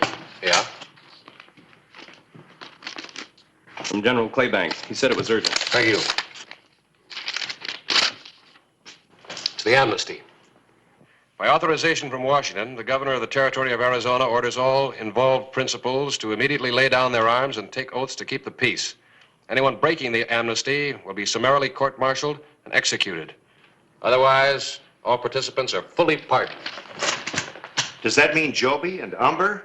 Why, they've killed 7 men. That's what it means, Wayne. It's like the armistice at the end of any war. After a couple of years of fighting, the issues get confused, and there's right and wrong on both sides. So a full pardon is the only practical solution. Got to end somewhere. Begging your pardon, sir, but I saw those 2 gunmen you mentioned, Joby and Umber. Some out on the trail riding in, only a couple of miles out of town. Well, thank you very much, but they're not wanted men anymore. Unless they break this amnesty, I can't touch them.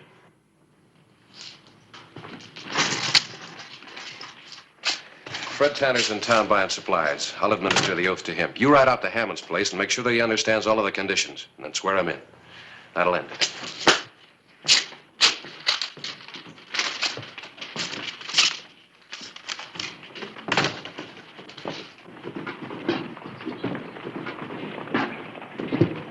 Fred. Still chasing Hammond's hired gunmen? Or have you quit trying? I wouldn't say that. $50 a man Josh Hammond pays them. And you haven't even touched them. They're murderers, cold-blooded murderers. There was a lot of blood spilled on both sides, Fred. Besides, I need proof to arrest anybody. And I'm not looking for him anymore. Neither are you. The amnesty's come through. It's all over. I'd be glad. Except for that Joby and that Umber. Yeah. Yeah, I know what you mean. Come on over to my office. I'll give you the oath. Wayne's out getting Hammonds now. All right, Clay. You know the real reason I'm glad it's finished? After 3 years of shooting and killing, it's not so much the land anymore, nor what this sort of thing has done to me. It's what it might do to my son. Les was 14 when it started. He's 17 now, and figures he's big enough to help out with a gun. Or be killed by one.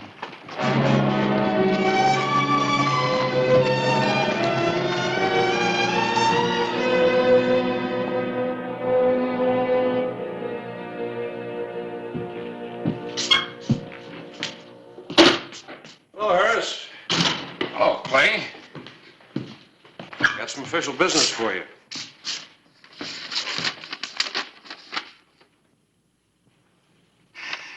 Well, this is one notice I'll be happy to print. Free.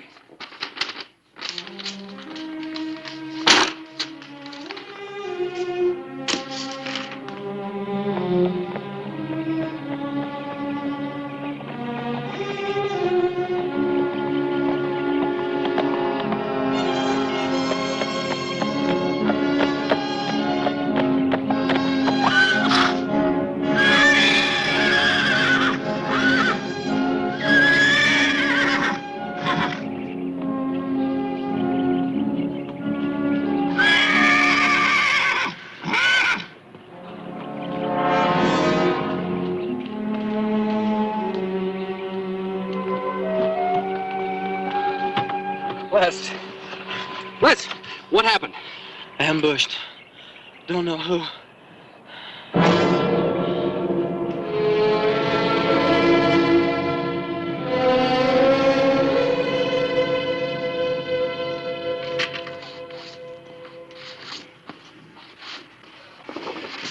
$20 enough? Yeah, you post one of them. I'll take care of the rest. All right. Thanks.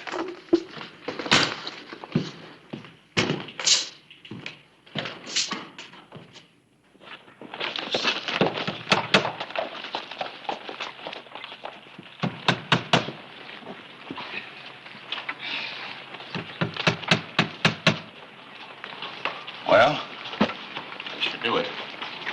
Guess we should have come about 15 lives sooner.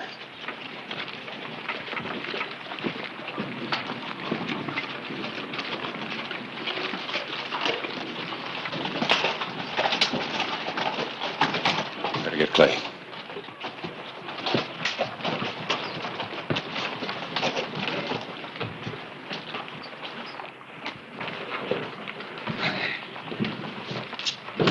You the newspaper man?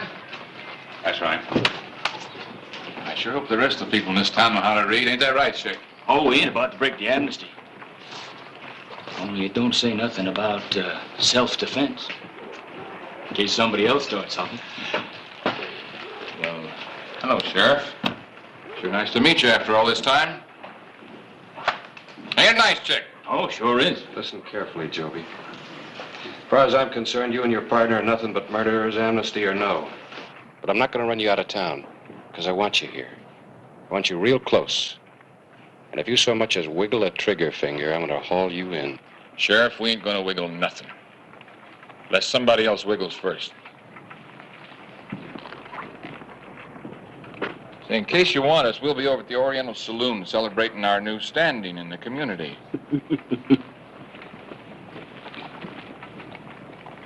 They're gonna make it a bitter pill to swallow, aren't they? Yeah, they're going to try.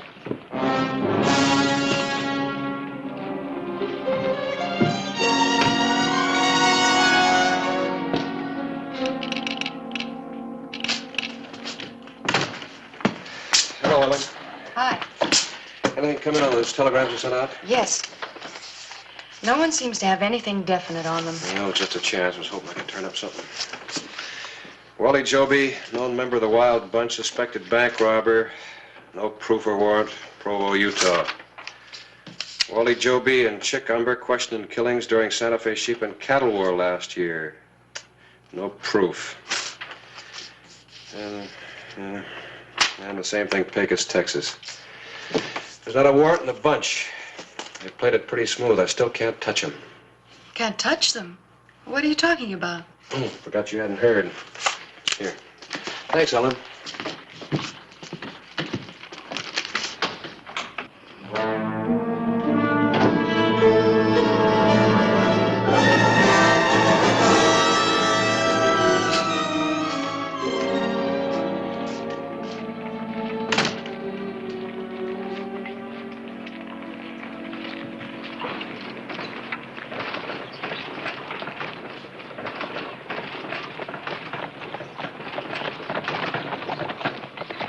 Come on out, Hollister.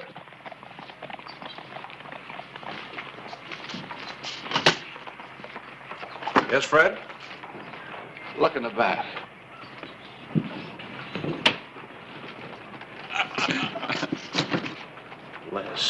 He was still alive when I found him. Didn't even know who did it.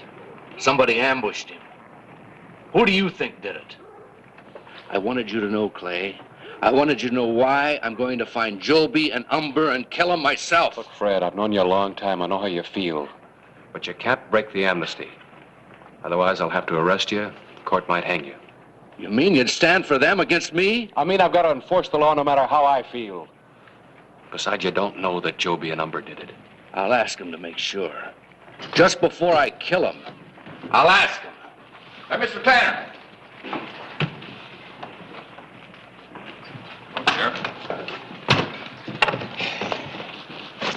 Mr. Tanner, we sure are sorry about the kid. How did you know? Well, nobody told us about the amnesty, and when the boy come along with... No! No, Fred!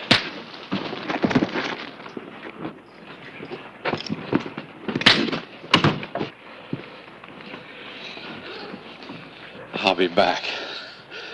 Next time, things will be different. I'll bring enough men to do it my way.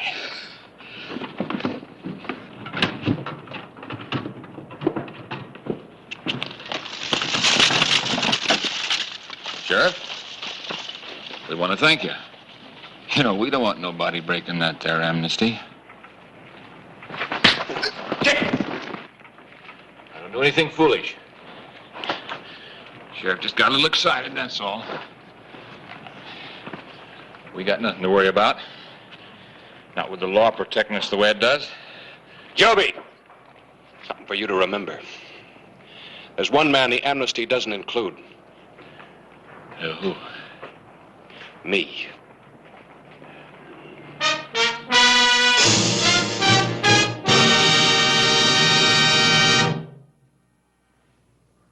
The afternoon of September 16, 1889.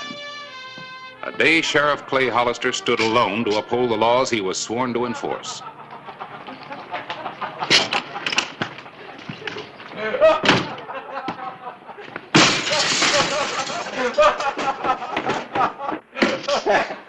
There you are, bartender. That ought to cover it. And that ought to cover another bottle. Let it never be said that we're breaking the law. Right. There you go.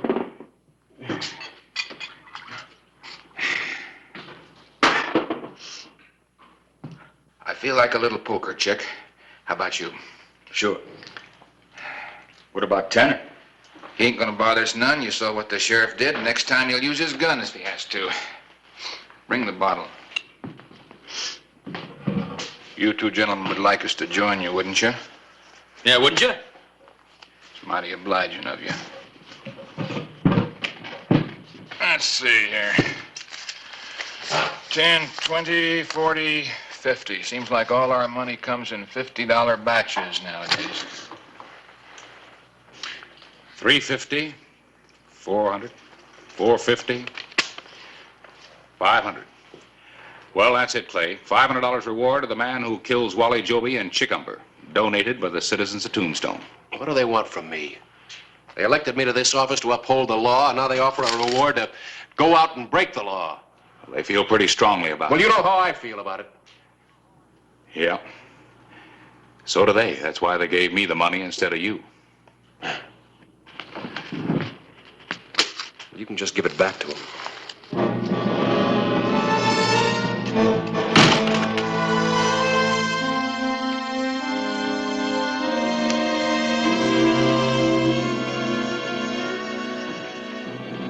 An amnesty is a truce to stop wanton killings, a searing medicine to clean the gaping wounds of war, but which can leave little sores of infection to fester and spread.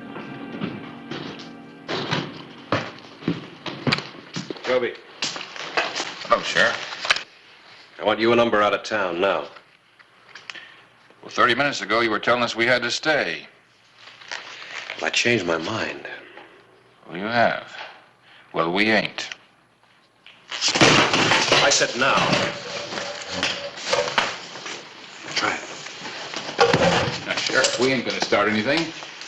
You want us to leave, we leave. I guess you're ace high.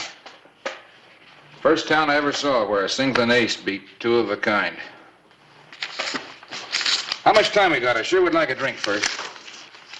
30 minutes.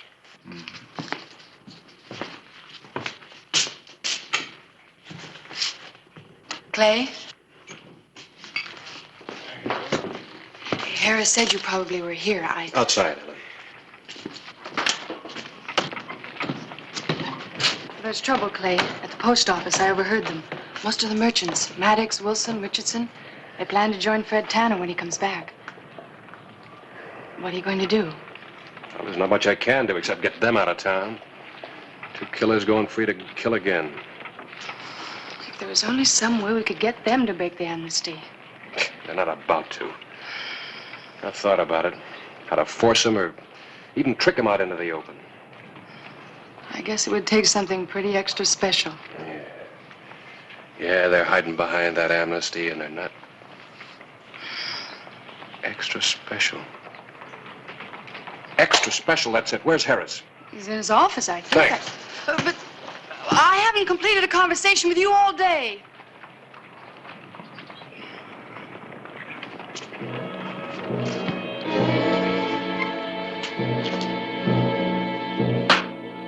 Harris. I know how I can do it. I can force Joby and Umber out into the open, out from under the protection of the amnesty. But I need your help. Well, sure, Clay. What do you want me to... Front page of the epitaph. Is it all set up? Yeah. Well, can you change it? Change it? Yeah. Here's a headline for a front page story I need fast. Well, you don't think anything of ruining 3 hours' work, do you? It's for a very special extra edition of the paper. Just one copy, in fact.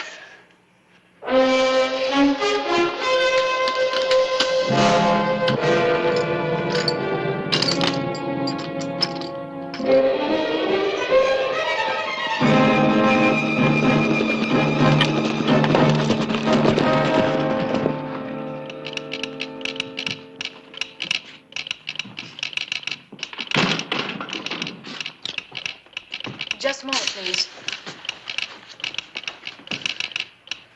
Now, may I help?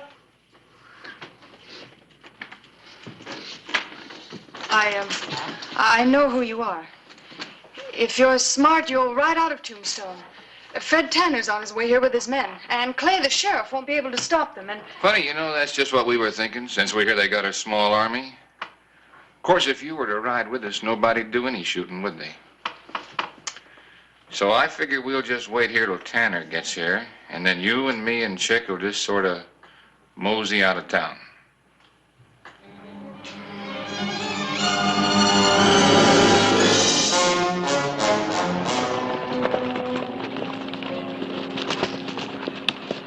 Just in case they slip through, 2 of you take the east road. We'll meet you at the edge of town. Don't forget, I want those 2. All right, let's go.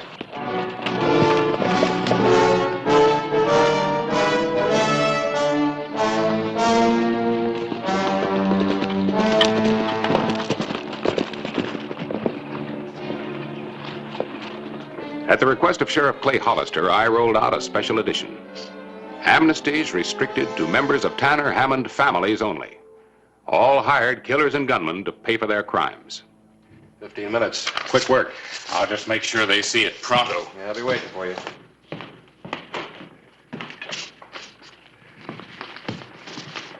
Here you go. And Harris, be careful.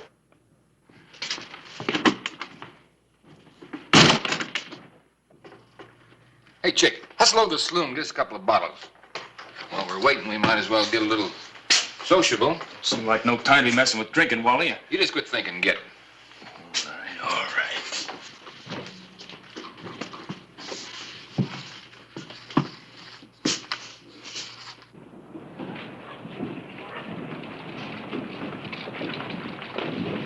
Umber.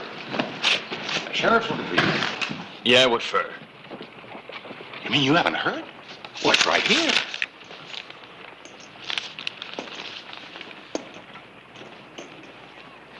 They can't do this.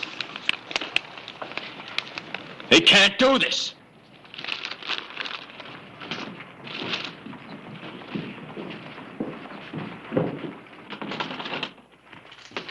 We gotta get out of here. They changed the amnesty. Well, it can't be this way. Something gone wrong. Hey, get back here, fool!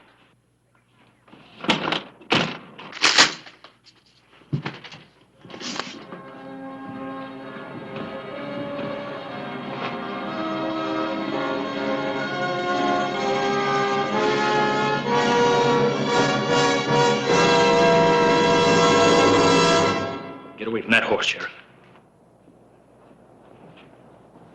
I said, get away from that horse.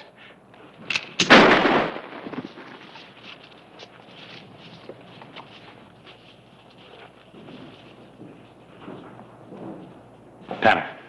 Yeah. And where's Joby? Telegraph office, I think.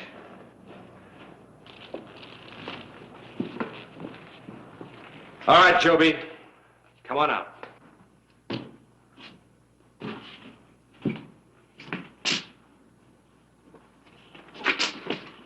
Now, don't ask for it.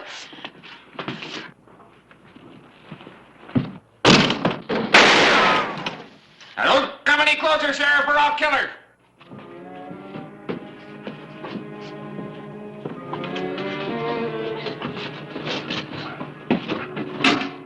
You can't get away with this. Why not? Nobody's gonna shoot you.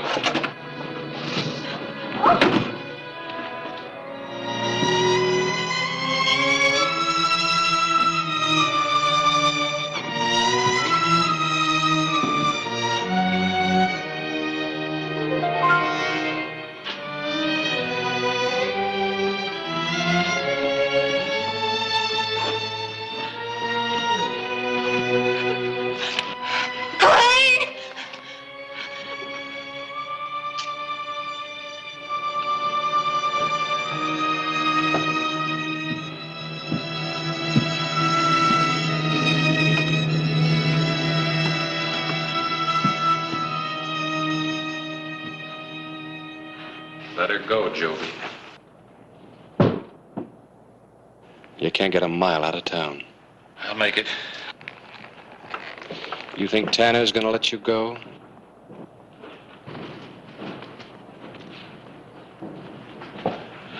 You call Tanner off or I'm gonna kill her. You hurt her and I'll beat you to death.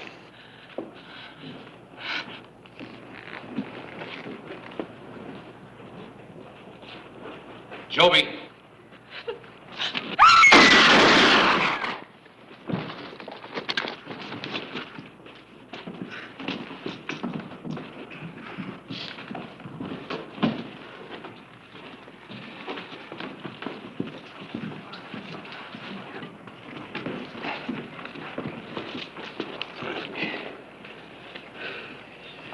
Whatever you have to do.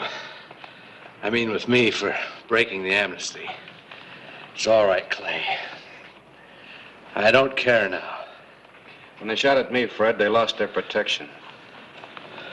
Terms of the amnesty have been carried out. And those that broke it, they asked for it.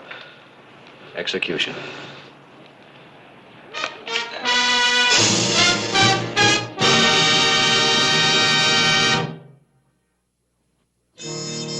You know, Clay, I sort of hate to break up this front page.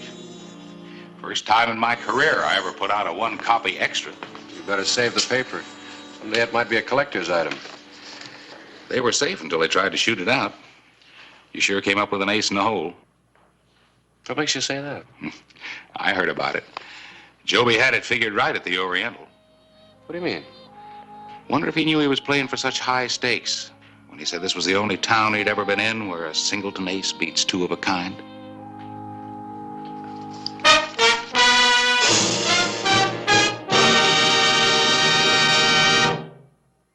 Whistle me up a memory, whistle me back where I wanna be, whistle a tune that'll carry me to Tombstone territory.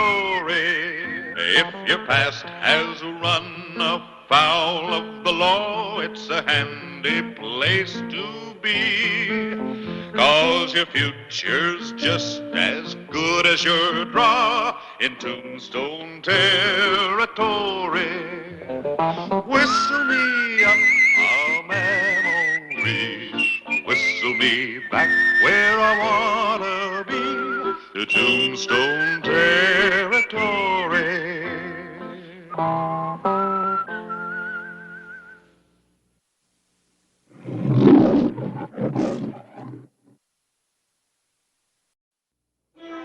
Tombstone, Arizona Territory. November 16, 1888. Mark Thompson, young troublemaker, had been sent packing from Tombstone by Sheriff Clay Hollister. Hi there.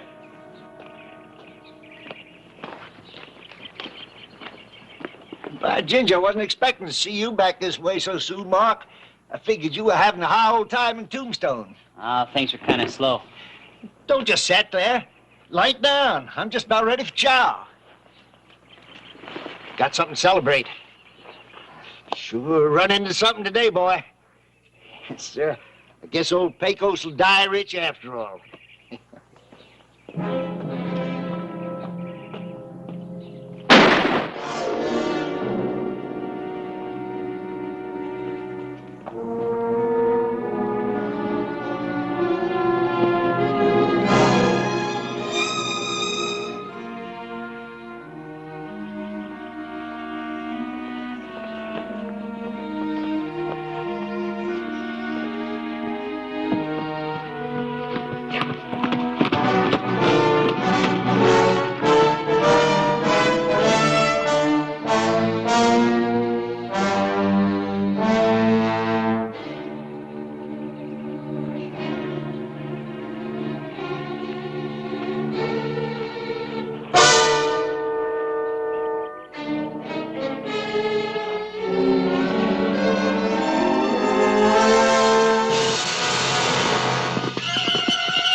An actual account from the pages of my newspaper, the Tombstone Epitaph.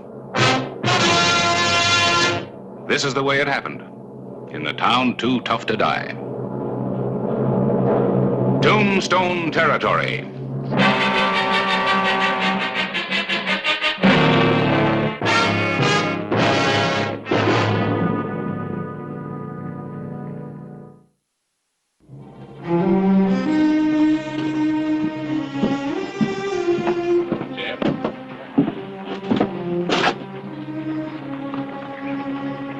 I'll get the sheriff. Pecos Smith, left for dead by Mark Thompson, rode into Tombstone.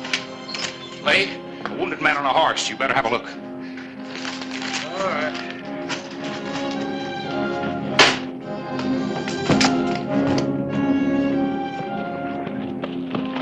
Hold it. It's Pecos Smith. Yeah, and he's still alive. You, get the doc. Come on, help me get him over to my office. Easy.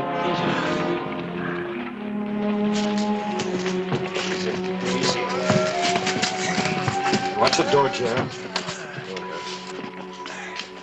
Swing around. Take him, Clay. I got him. Easy now. You're gonna be all right, Pecos. You're gonna be all right. I asked him to share chow. Ask who? Ask who, Pecos? Mark Thompson. I thought he was wild, but...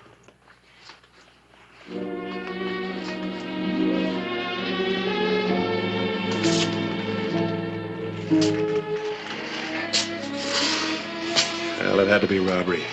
I saw Pecos exchange $2,000 in gold for cash just the other day. You figure Thompson saw it, too? He must have. Back shooter. Pecos never hurt anybody. She is taken care of, Harris. You going without a posse? It's quicker that way. Clay, watch your back.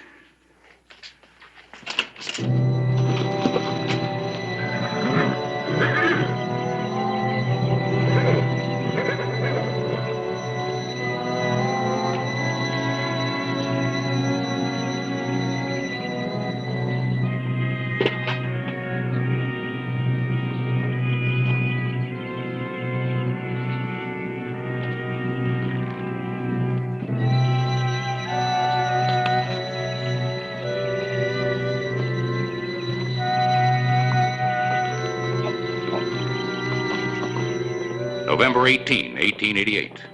Tracking Thompson was as easy as reading a map. Too easy, Clay sometimes thought, and he rode with a loose holster. November 20, Clay Hollister was still on the trail. It led to a town in the Chiricahua foothills. Some hopeful settler had called it Paradise, and that's where Mark Thompson's trail led.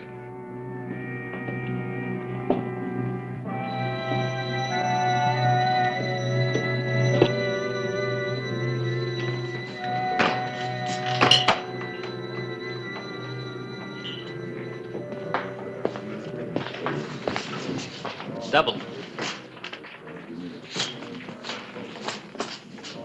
Well, howdy, Mark. I'm glad to see you, son. Your ma will be right pleased, too. Yeah. You gonna stick around this time? You got any objections, Marshal? Still carrying a chip, huh? Minding my own business, if that's what you mean. Anything else on your mind? Nope. I've tried my best to be friends with you, Mark. You'll never be able to say that I didn't. Well, maybe you'll be glad to see your ma. I hope so. She's missed you, son.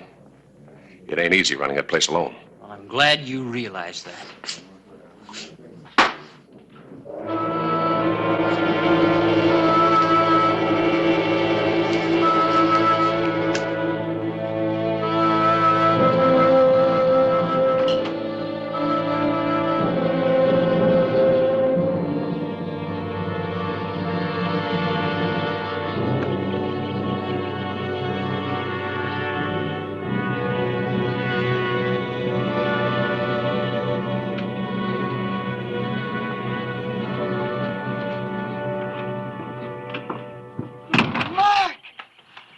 Hi, Ma.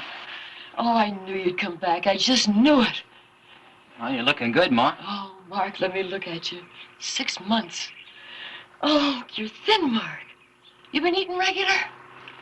Oh, Ma, will you quit fussing me? If you'd wrote me you was coming, I'd have cooked something special for you. Yeah, well, I kind of made up my mind at the last minute. I bet the lazy Y lost their best hand when you decided to come home. Yeah. Well, I didn't figure it was right to stay away too long. A man's got to look after his folks. I'll rush it up something to eat.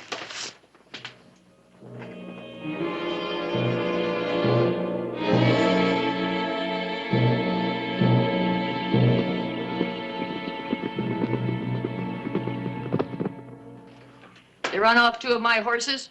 Never saw a hide nor tail of them again. Did you report it to the marshal? You know better than that. Well, look, it's all right to be stiff-necked, Ma, but sometimes you got to use people. Even a lousy marshal. Oh. Your pa never used anyone. He wouldn't have liked it. Gee, things would sure be different around here if your pa'd only lived and if you were only more like him. Ma, I'm myself. I ain't Pa or anyone else. If you'd stay home, we could fix up the place and go on. Do you think they'd let us? Do you think anyone's going to give John Thompson's family a break? Well, I don't know. Sometimes I think it's all in our heads. We remember so clear, and we think everyone else does, too. Nobody's forgotten how Pa and Uncle Fred were killed by the law. It's just no good here, I tell you. You know, if we were smart, we'd sell out. There's plenty of people who'd buy this place. We got the best water around here. No, son. Your pa's buried here, and I ain't deserting him. Ma, let's sell the place. Now, with the money you could get and with what I've got here, we could start all over again. Where'd you get all that money? What difference does it make? You in trouble, son? Now, there you go again. Of course I'm not in trouble. There was a game in Tombstone. Everything came my way, that's all. Now, this is yours. I want you to take it. Where are you going? Ma, when are you going to realize I'm grown up? Now, I just came home. I want to go see the boys. Sure. I keep forgetting. I'm sorry. I'll be home early. Keep out of trouble, son. November 21, 1888. Fate was dealing a tricky hand. Sheriff Clay Hollister was less than an hour out of Paradise.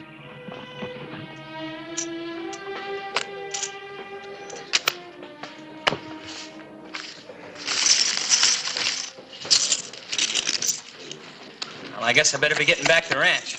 Now, you wait a minute. You gotta give us a chance to get square. Now, look, this is my first day home. Ma's expecting me. Well, your ma can wait, mister. He's got to go home and see Mama. How do you like that?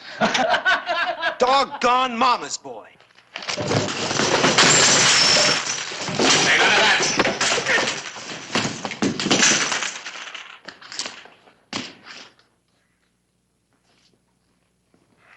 I was just kidding, Marshal. It was just for laughs. Yeah, you could have died laughing. Now, there'll be no more trouble over this, you understand? The boy just had a little too much to drink. All right, Marshal, have it your way. But make sure he knows it, too. Give me a hand. We'll take him out back so we can sleep it off.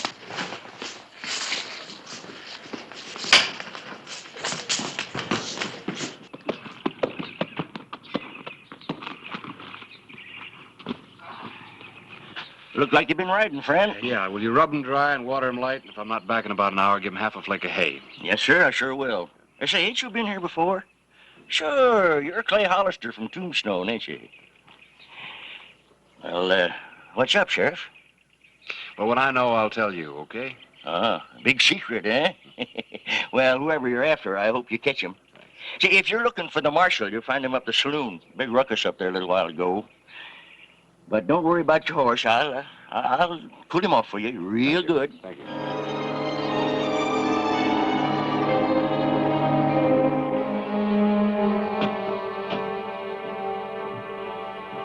Clay, you old son of a gun. How you been? Well, I couldn't be better. What brings you up this way? Well, much as I like your company, it isn't a social call. Well, that figures. Kind of looks like you've been traveling. Yeah, 4 or 5 days. Almost lost track of the time. Sit down, huh?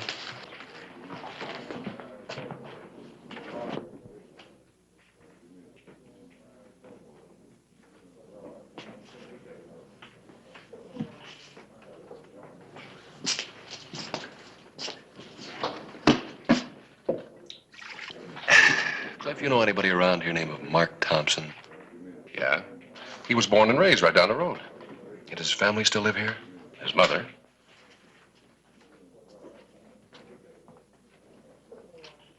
What's it all about?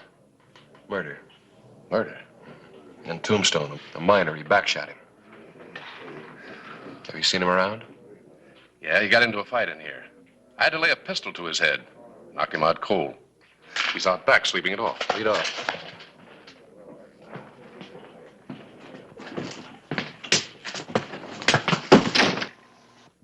He must have seen me. I better get out to his place before he takes off for good. Now, don't go riding out there without knowing what you're getting into. Huh?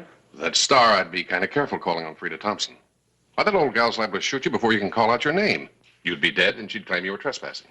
Oh, sounds as bad as her boy. No, not really. It's just that she hasn't got any use for the law. Ever since her husband and brother were gunned down. Oh? There'd been a lot of rustling around here 10, maybe 15 years ago. The cattle were traced to the Thompson place. He and her brother decided to fight, and both caught lead. Frida holds that the marshal needed a patsy, and they were it. But the rustling stopped? Yes, it did. But she never believed it. And she's not going to believe anything against her darling Mark. She'll say he's being persecuted the way her husband was. You won't take him, Clay. Not if she shoots as straight as she used to. We both know what to do if a man opens fire, but, well, how do you handle a woman like her? Maybe tell her the truth. There's only one side to a story if it's about Mark. His side. No one's going to make her believe any different. Oh, by the way, were you the marshal that had to kill her husband? Yeah. Well, maybe I better go out there alone. Walk real easy, Clay. She'll aim for your star.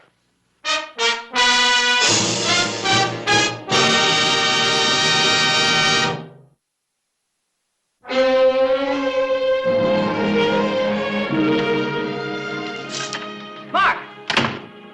What are you doing? What's wrong? Mom, will you please leave me alone? You're not too old to answer my questions. You were going to sneak out. You weren't even going to say goodbye. Oh, it's the same old story, Ma. Something goes wrong and they blame me for it on account of Pa. There was a killing in Tombstone. Somebody told the sheriff who I was. That's all he needed.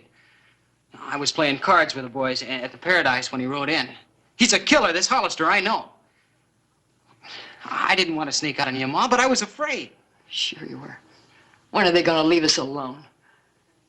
Look, You remember that cave you used to hide in when you were a kid? No one will think of it. You go there, and if Hollister comes, I'll handle him. And you stay there till I give you the word. Thanks, Ma. I don't know what I'd do without you.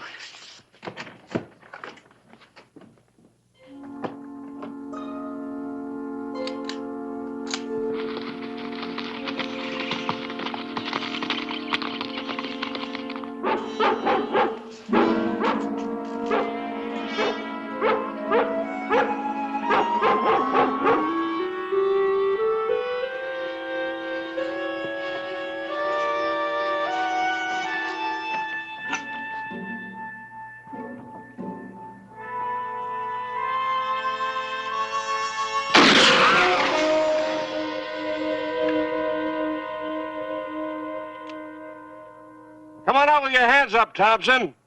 Make it easy on yourself. Whoever you are out there, you better get. That shot was just a warning.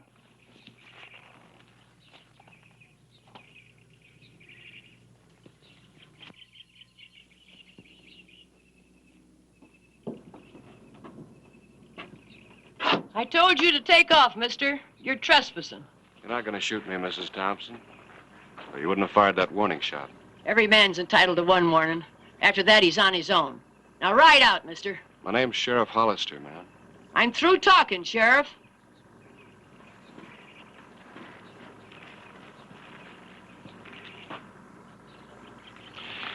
You're more of a man than your son, Mrs. Thompson. What do you mean? He never would have warned me. That's careless talk, Sheriff. With a gun on you. I've come to get him. He's wanted for robbery and murder. Mark told me all about it. You're just after him because of his father. Ma'am, I never heard about your husband until I rode into Paradise today. Mark backshot an old man for his money. The man lived long enough to tell me. You're lying. Thompson never shot anybody in the back. No, ma'am, that's the truth. And I'm not leaving this part of the country without him. He's coming back to Tombstone with me, and he'll get a fair trial. If you want to, you can come and see for yourself. Stay right where you are. All right, ma'am. I know he's not inside, or there wouldn't have been a warning. You don't think much of my son, do you? I held that old man in my arms while he died. He was shot through the back, and the last thing that he said was that Mark did it. Now, I'm going to get him. You Johnny Laws are all the same. You shoot first. Then if he's innocent, no one will ever know. You'll have buried your mistake. Look, Mrs. Thompson, I know that Mark isn't far away. Now, if you want to, you can take me to him. That way he'll get his chance in court. What do you say? I say you're too slick, mister. And I don't trust you. Now get out of here fast before I change my mind.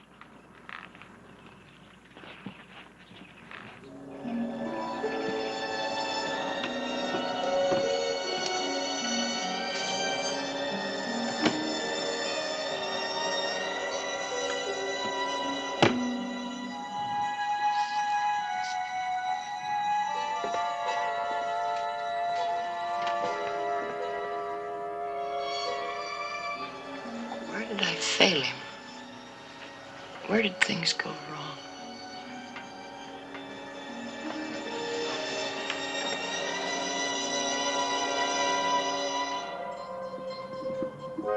Clay Hollister was combing the Chiricahuas, trying to cut Mark Thompson's sign. He was sure the fugitive was hiding in these hills.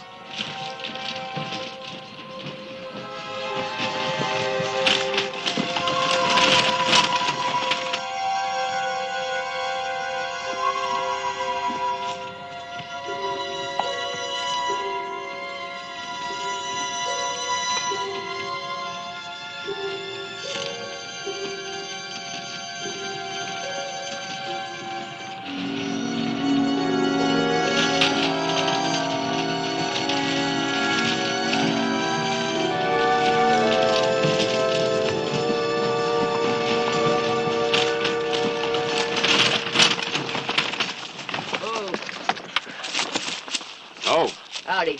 changed your mind? About what? You gonna take me to him? Sure make it easier for all of us. Oh, I'm just looking for a stray calf. And a buggy? With that rifle? Look, Mrs. Thompson, you gave me a warning. Now, I'd like to return the favor. I know Mark's around here somewhere, and any interference on your part will make you an accessory. Well, you'll have to find him first, Sheriff. I will.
Get your horse, son. You gotta ride. What? Hollis is on your trail. Come on, get your horse. Wait a minute. Well, this is just great, Ma. We couldn't ask for anything better. What do you mean? He'll never know what hit him.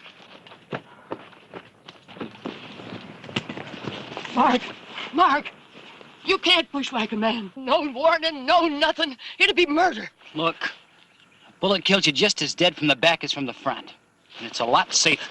But Mark, your father wouldn't. My father? You know, I'm sick of hearing about him. What he'd do and what he wouldn't. Look, Pa's dead and I'm alive.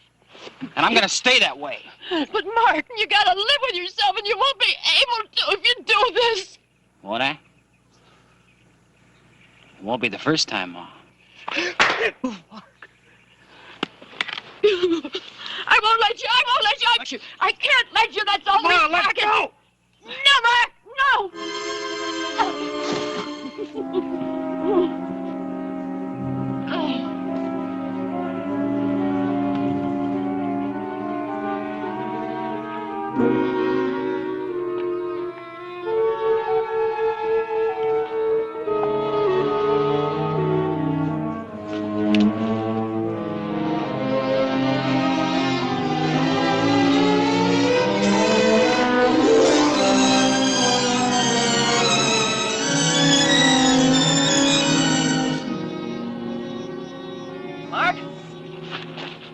Let you do it.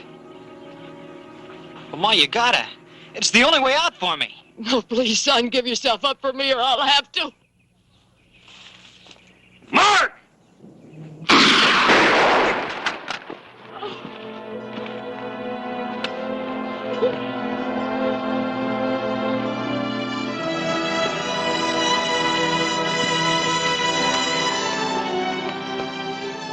He would have shot me. Yes, ma'am. What did I do wrong to make him be like this?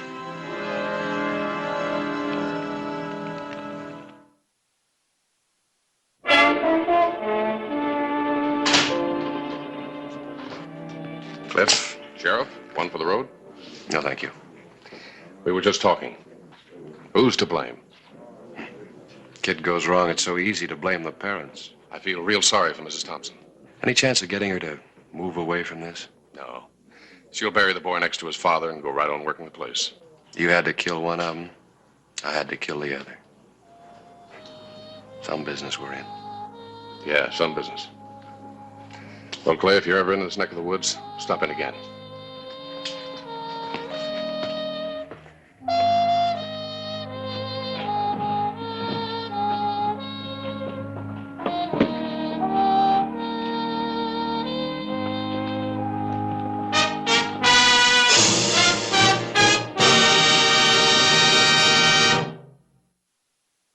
Whistle me up a memory, whistle me back where I wanna be, whistle a tune that'll carry me to Tombstone territory.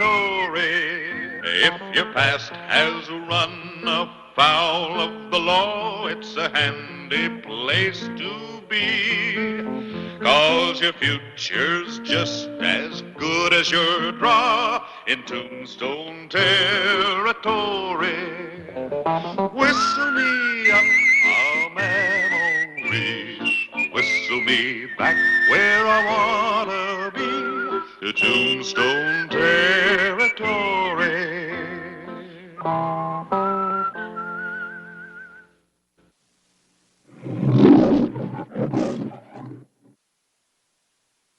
Này sao thế nhỉ? Sao thế ít ít nhỉ?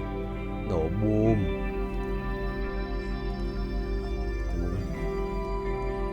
Chuẩn không mày? Chuẩn rồi. Không quá rồi.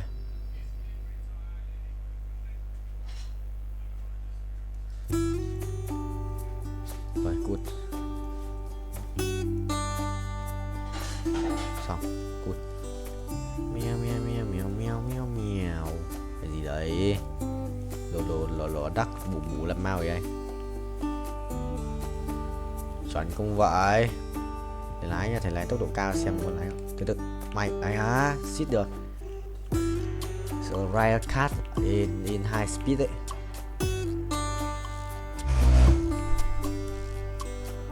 Chuẩn không? Hay á? Không được. Sữa tốc độ cao. Tốc độ cao đét mà. Rồi một lần. Hai lần thứ hai.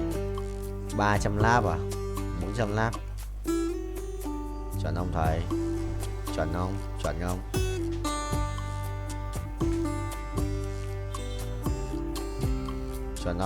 Chuẩn không? Ui tốc độ cao thế. 378 lap trên 400. Hay à? Bắt đầu thua. Bài khỏe đấy. 2299 à? Bài đấu sĩ á. Mình lẫn vào mày đừng ăn uống đầy đủ nhỉ? Thằng này được ăn uống đầy đủ. 2299 là phải không? Không. Tự đọc chuyển bàn đấu.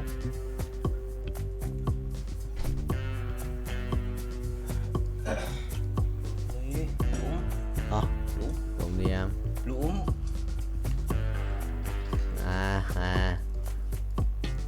Ô. Phải chấm.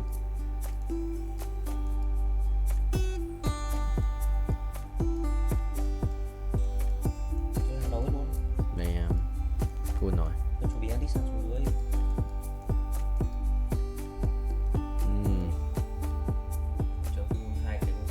Không biết. Ok thầy ơi. Này sẽ ra ở cát. Lâu rồi.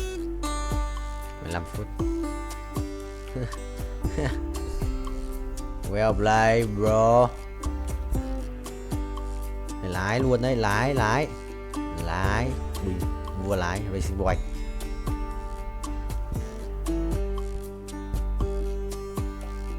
Nhốt luôn. Chết không? Ngồi đi. Đéo đi à? Vào nó kèm rất sư linh. Đéo đủ mana để chết. Phải không? Cũng là khỏe rồi ra. Đấy cái bài gì với cả Nautilus 2. Dress change করতেছিস? Change করিস না, চল একটা TikTok বানাই। TikTok? হ্যাঁ TikTok, চল।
Sir normal আছে pressure, নিচেরটা 80, উপরটা আছে 120।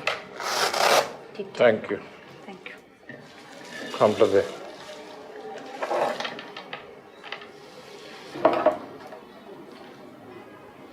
স্যার এটা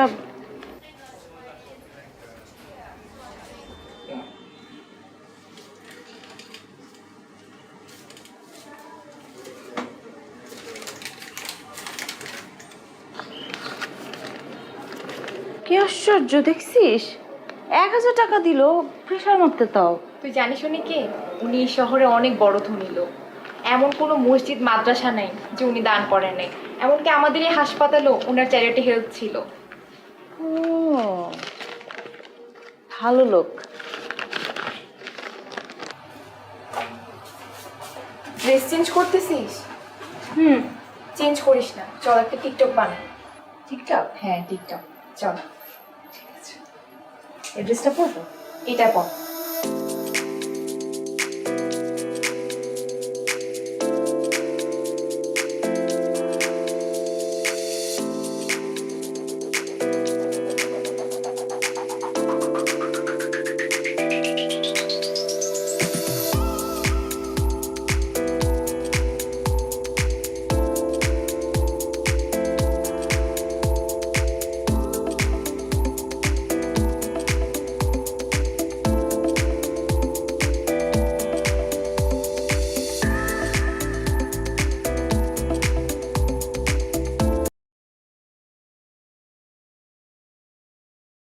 Thì chả cần kiếm gì đấy mạnh nhất rồi.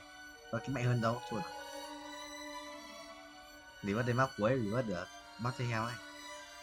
Xong mắc cho heo thì mất. Kiếm này mạnh nhất rồi. Kiếm này mạnh nhất rồi còn đâu. Đéo kiếm mạnh hơn. Kiếm mạnh nhất rồi còn đâu.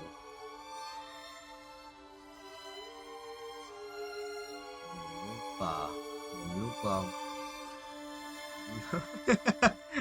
Một lúc vào. Nót không.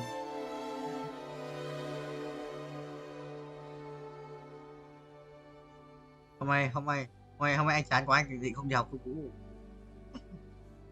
Không, anh chán không đi học đâu. Không, phải xin thầy trước xong rồi bảo là cho em xin phép vào học online, tham gia lớp online để cho em vào. Suy nghĩ ấy. Rồi anh danh ra huyết top 6 rồi. Nhưng mà không được, bởi bổ trợ thì anh xem lại xem là hôm nay bổ trợ cái đéo vậy đã, bổ trợ gì. Anh xem bổ trợ cái gì. Thẩm Tuấn không nghe đâu, nó tắt nghe mà nào. Đâu Vũ ơi mà.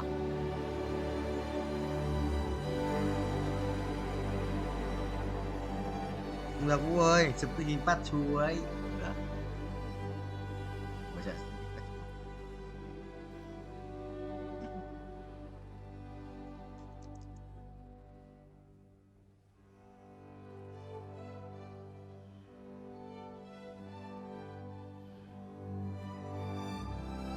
sẽ cái bắt chú.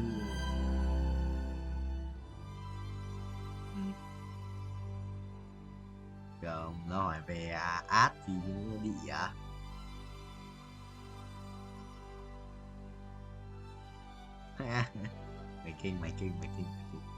mày kinh.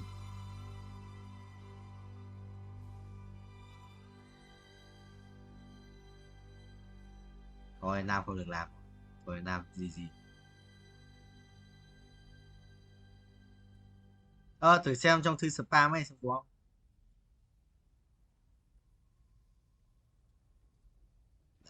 Thấy chưa, thầy bảo pet vũ lỏ đây, pet vũ lỏ điên.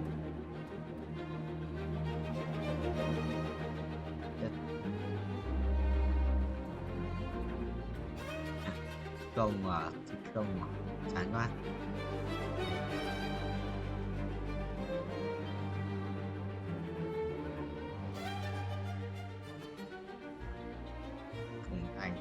Thành ai là Phùng Thanh Độ cơ, và Phùng Thanh Độ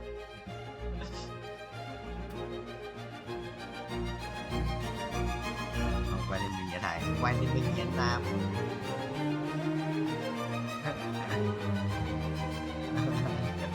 Vũ tiền rồi.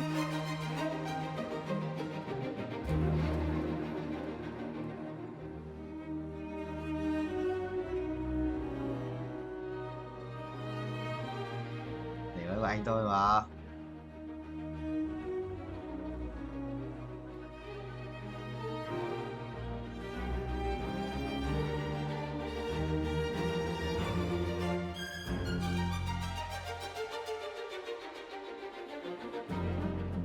Mấy quang áo à?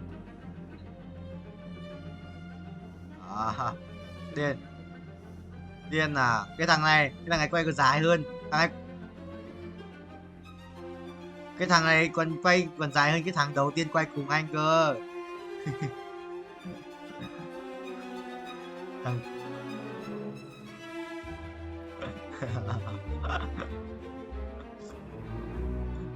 Tuấn Nam cái gì ấy.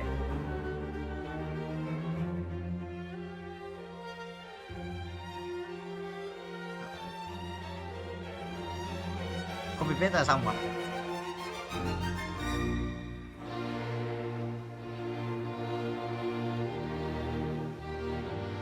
Qua đây cô ơi. Quá cỡ.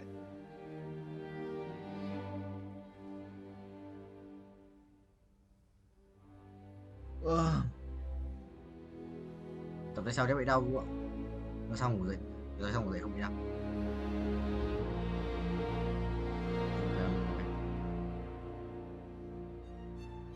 Mày cứ xách nhít cho thằng yêu khôi đi. Thằng đấy tập thằng ấy tập mỗi máy một siết, xong rồi nó đi chỗ khác, xong rồi tôi về nó kêu đau quá.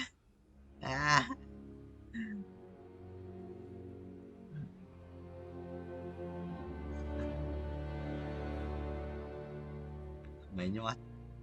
mày mày cứ đi thằng yêu khôi. Ôi kìa, không phải.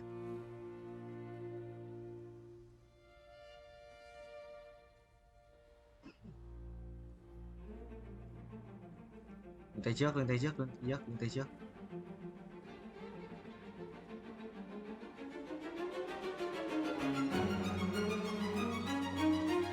Mày bảo là lưng tay sau bởi vì mày thấy lưng cả tay sau là ở sau phải không?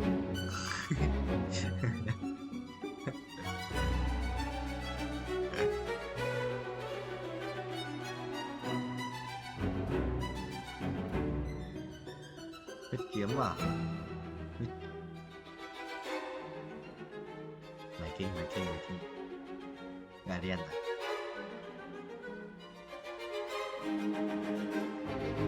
Đó.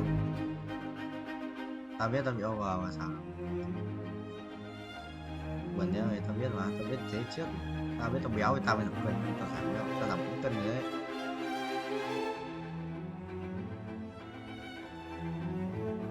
Nhầm không phải, nhầm vậy bự.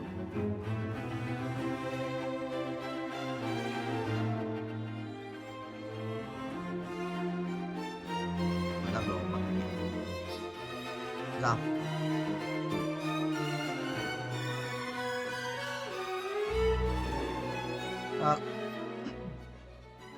Vì mất thì danh hiệu của đéo gì nhỉ? Danh hiệu đâu mày? Đấy, daily tôi có tời heo, mai sẽ được có OP tiếp à? Danh hiệu ở đâu đâu? Sai sổ à? À đây đây. Vua S 252 block 9.000 block, coi 3 tỷ 2. Anh Quỷ Vương cái lobby nè.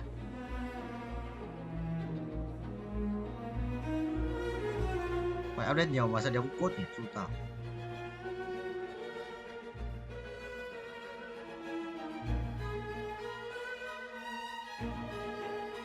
Cái gì? SMM. Đi qua mẹ mày. Đi qua mẹ.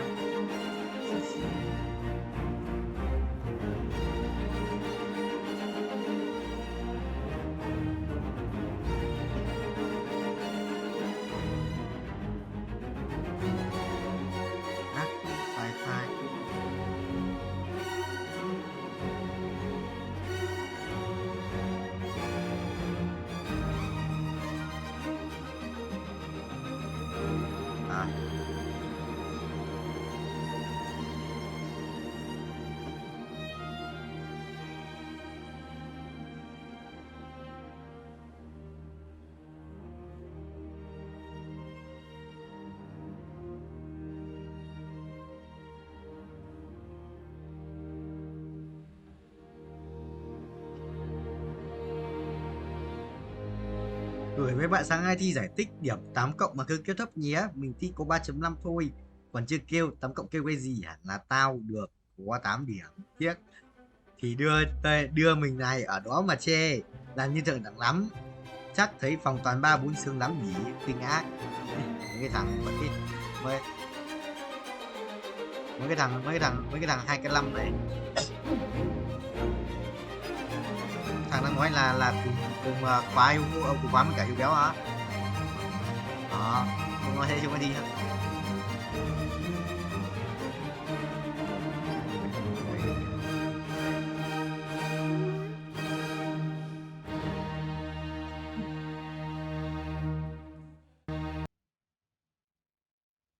Sao Vũ thì anh nói bị dính dính nhà ám với Trình Nam. Không sao, để thầy tắt mic thằng này.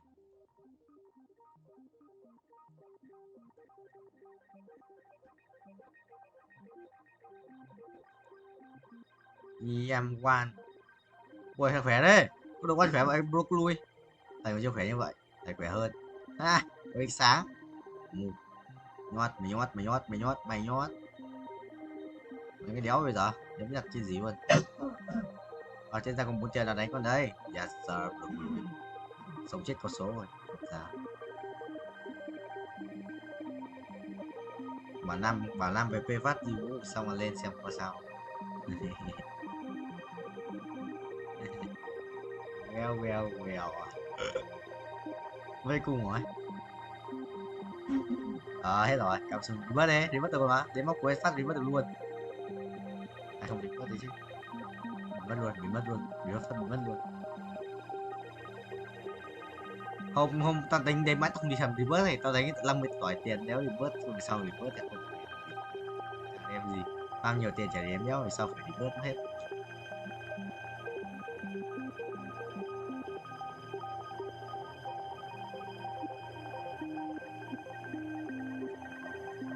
Mỹ thuật. Anh có minion này.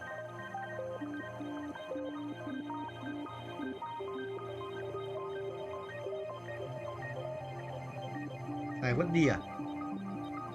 Có một thằng chụp ảnh vứt đi vào trường cấp 3 đéo nào lâu lăng là đéo hiểu thằng áo nào tự dưng vào trường tông nghịch anh em ạ. Tìm thằng này giống vứt đi cực, đéo biết phải vứt đi không? Giống anh Quyết.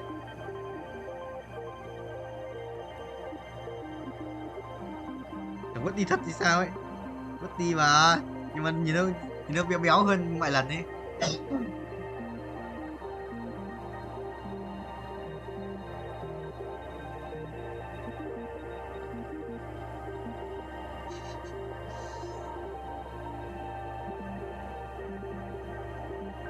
Dạo ở trên thread thì có mấy cái trên là cứ đăng giới thiệu bản thân cái thứ ấy, xong toàn mấy thằng gay đăng.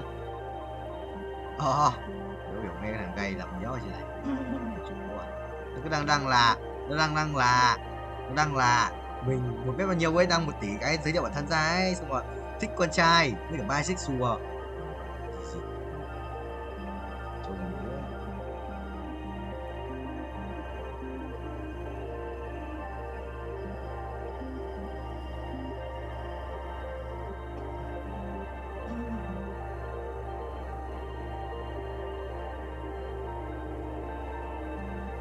শুনেন কালকের খেলায় আপনি হারবেন। বাবা confidence দেখছো মেয়ে? যদি না হারছেন তাহলে কিন্তু বললাম এটা দিয়ে আমি আমার হাতে আপনার নাম লিখুন। মানে তো তখনই বুঝবেন যখন এটা দায় আপনার উপর পড়বে। ওই দিনকার তোরে হাত খরচে লেগা 5,000 টাকা দিছিলাম, আবার টাকা কি গাছে ধরে? আব্বাজান আপনি তো কত টাকাই কামান, 5,000 টাকা দিলে আপনার কি হয়? আমি আপনার একমাত্র আমার মাইয়া, তো আমার পিছনে খরচ করবেন না কার পিছনে করবেন? আমার একটা কুর্তি পছন্দ হয়েছে, ওই কুর্তি আমি কিনতে চাই। কুর্তি মূর্তি লেহেঙ্গা ওড়না এসব দিয়ে তো ঘর বইরে গেছে, হাঁটুনের বি জায়গা নাই। মন চায় তোর এগুলা নাইজেরিয়া বুলগেরিয়া আর উগান্ডায় পাঠাইয়া দিই। আচ্ছা এত কিছু কিনার দরকার নাকি? কি করতেছেন আব্বা? একটা শখ করছি, শখের দাম লাখ টাকা। শখ যদি না মিটে তাহলে এই জীবন রেখা লাভ কি? আপনি যদি আমার টাকা না দিচ্ছেন তাহলে কিন্তু আমি কয়ে দিলাম ব্লেড দিয়ে হাত কেটে নাম লেখা ফেলাম। আচ্ছা ব্লেড দিয়ে এই কুর্তির লেগে হাত কাটানোর দরকার নাই, আমি বাইরে যাওয়ানোর সময় তোর টাকা দিয়ে যাবো। থ্যাংক ইউ আব্বা।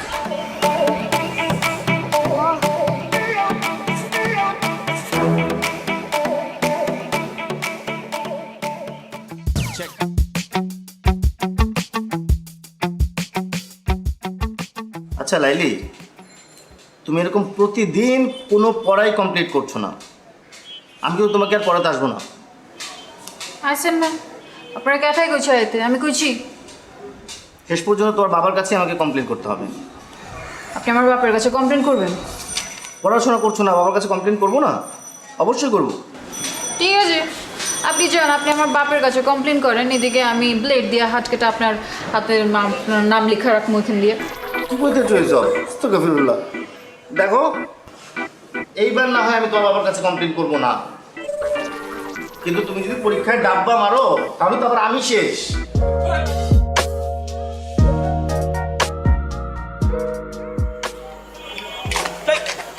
ও তুমি ডরাইছেন? ডরাবো কেন? মাগের এরকম আতকা মায়া মনে সামনে চলে আসলে তো একটু চিন্তা লাগেই। আর কালকে আবার তোমার মামার সাথে চ্যালেঞ্জ, বললাইছো শেষবার মতো চুল দাঁড়িয়ে আশ্রয় আসতে। শুনেন, কালকের খেলায় আপনি হারবেন। বাবা, কনফিডেন্স দেখছো মেয়ে। যদি না হারছেন তাহলে কিন্তু বললাম এটা দিয়ে আমি আমার হাতে আপনার নাম লিখুন। মানে তো তখনই বুঝবেন যখন এটা দায় আপনার উপর পড়বো। সরেন। আরে ভাই, নাম লিখবা মানে? কি মুসিবতে বললাম, জিততে না পারে এখন 2 নাম্বারই।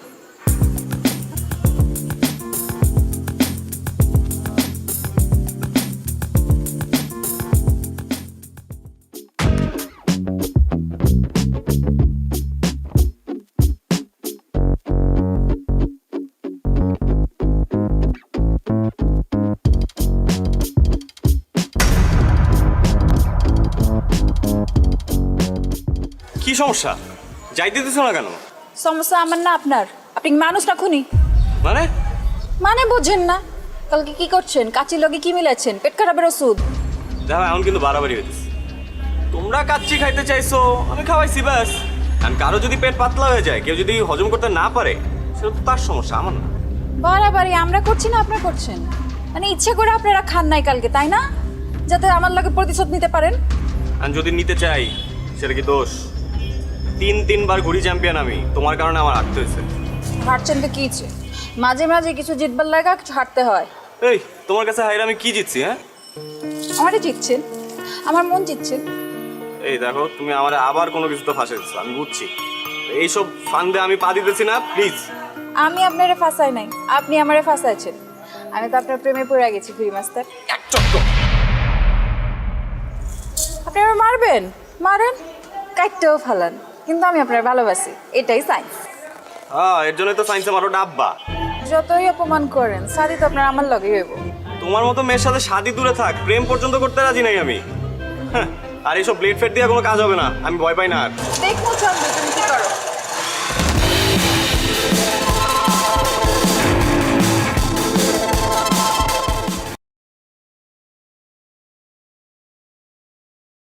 Qua đường luôn revert. Đây revert 1 tỷ lần nè, revert 1 tỷ lần càng mạnh. Revert 15 lần, khiếp, thằng này revert 1500 lần. What the hell man? Ủa nó vậy broccoli 1500 lần thật sự là ổn. Giờ mình là one 3, mình không quan tâm thằng Tana làm gì cả. Ok thầy rồi. I see you again. Để lắp đồ cho ấy á, cho lấy đồ cho Asia. Bên chia lên bên chia linh binh vẫn đập đồng đấy chứ. Anh đã chỉnh như thế rồi. 6 7 8 9 34 35 36 37 38 39 42 45 36 37 39 180 vòng à. 10 này, 7 này, 2 lần perfect này. Đúng. 3 lần hớt liên tục. Ai à, trung tâm. Thua lại. Ê, tao gặp lại thằng này Dương ơi. Thằng này tao thua ở trận trước này. Thua thằng này trận trước này, sao tao đái vào thì lúc đánh xong trận sao ấy. Thế tao vào trận luôn, thế tao vào trận luôn. Đó, cả thằng này nữa này. Thằng này cũng ở trận trước này. Hai thằng tao 1 trong 2 trận trước. Đó để ý tên đấy, mình nhớ là đi. Gặp lại à. Vẫy tay xin chào. Hiện vật đi sau thưa nhau mà một người không muốn rời. Tại sao? Ô giờ mình còn chưa gửi đây Ari, nếu mà nhặt Ari vậy, chú đúng không? Ari không? Bình an ở phía trước cho trong ai phải không? Nghe rồi. Chẳng không sao qua đây tay siêu trên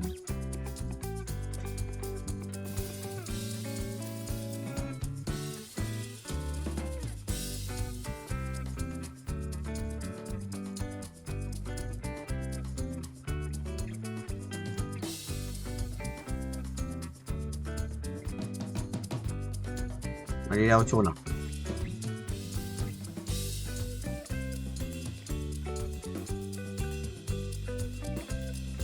Mình tạm ấy, mình tạm rồi quan tiếp từ xong rồi ơi giờ làm chơi đánh cũng bành sợ thế, giờ đánh cay Salon Vương thì thua đấy.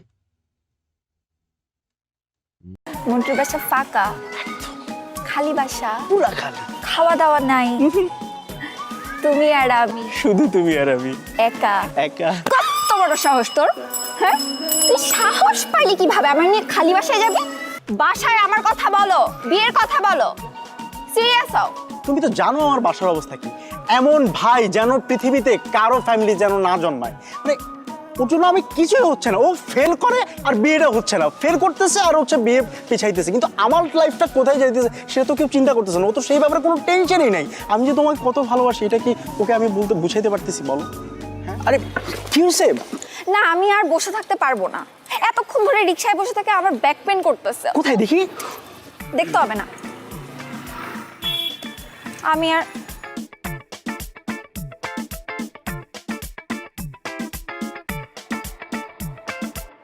আচ্ছা আশ্চর্য ব্যাপার, তোমার back pain হয়েছে তুমি আমাকে personally বলবা, সেই জায়গায় তুমি রিকশাওয়ালার সামনে বলছো, ব্যাপারটা কেমন না? তো কি হয়েছে দেখি? দেখতে হবে না, আমি বাসায় যাবো, আমার বাসার সামনে দিয়ে আসো। বাসায় যাওয়া মানে কি? আমরা বের হয়েছি কতক্ষণ বেবি? আমরা অল্প কতক্ষণ হয়েছে, মাত্র 2 ঘন্টা হয়েছে আমরা বের হয়েছি।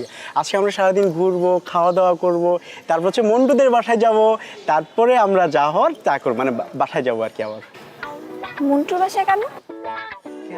ও ওই যে আসলে হয়েছে কি, ওই যে মন্টুদের ম্যাচের মধ্যে আজকে বিরাট আয়োজনে খাওয়া দাওয়ার ব্যবস্থা করা হয়েছে বুঝছো। আমাকে বললো যে হ্যাঁ তুই আসিস, এখন আমি তো একা যেতে পারি না, তুমি ছাড়া আমি কীভাবে যাবো বলো? তাই তো, খাওয়া দাওয়া করবো আর কি করবো? তারপর ধরো ওই যে মানে একটু বসলাম, আড্ডা দিলাম, গল্প করলাম, থাকে না এই আর কি। হ্যাঁ খাওয়া দাওয়া করবো, আড্ডা দিব, বিশ্রাম নিব। বাট তুমি আমাকে কি বলছিলা জানো? কি? মন্টুরা ট্যুরে গেছে বান্দরবন, তোমারও যাওয়ার কথা ছিল, কিন্তু যেহেতু তুমি আমার সাথে দেখা করবা, আমাদের একটা ডেটের প্ল্যান হয়েছে, দ্যাটস তুমি যাইতে পারো নাই। এখন আমার মন্টুর বাসায় দাওয়াতটা বুঝলাম না, বলছিলাম না আসলে মানে আমি না ভুলে যাই সব কিছু বুঝছো, মানে তুমি সামনে থাকার পর না আমি সব কিছু আউলাইয়া যাই, মনে থাকে না একটা আর কি। হ্যাঁ আর তুমিও পিছলাই যাও। হ্যাঁ না না কিছু বলি নাই, কি বলবো, কিন্তু মানে ব্যাপারটা হচ্ছে কি আমার না একটা জিনিস নিয়ে খুব মন খারাপ হচ্ছে, মানে স্ট্রবেরিটার কথা শুনে না খুব মন খারাপ হইতেছে।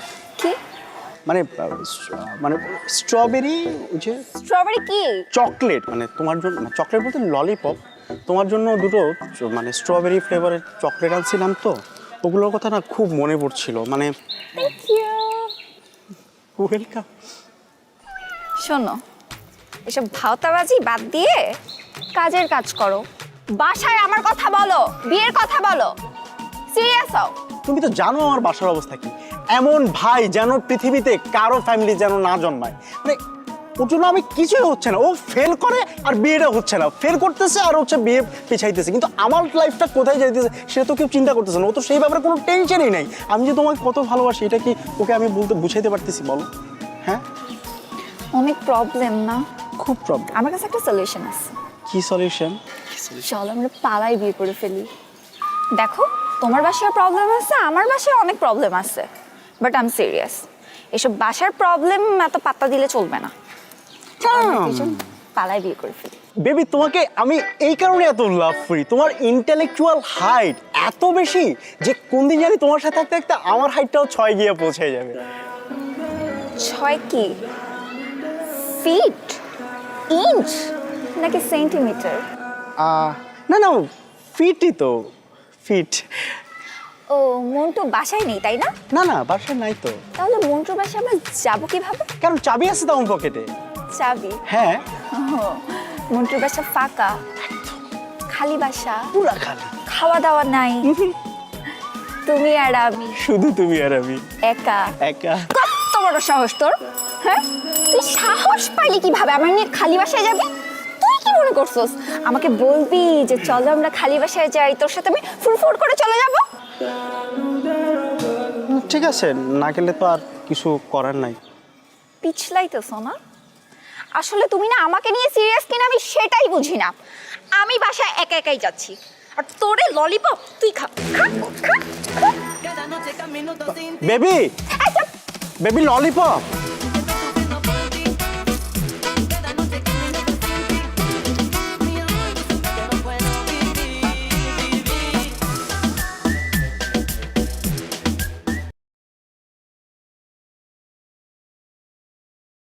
May mắn rồi nên là điện từ bao nhiêu quay được người thôi, phải có may mắn cơ mới thích lâu lâu. Mình gọi là khỏe phết đùa. Không có Guardian carry mà vẫn hold Guardian à? Thực sự là cầu nguyện không vậy? Thực sự là cầu nguyện ra Guardian không? Cái thằng lái xe này, lái xe bay rồi, xe bay nhưng mà vẫn cần bánh. Sự nhón không? Nhón đó, mày nhón không?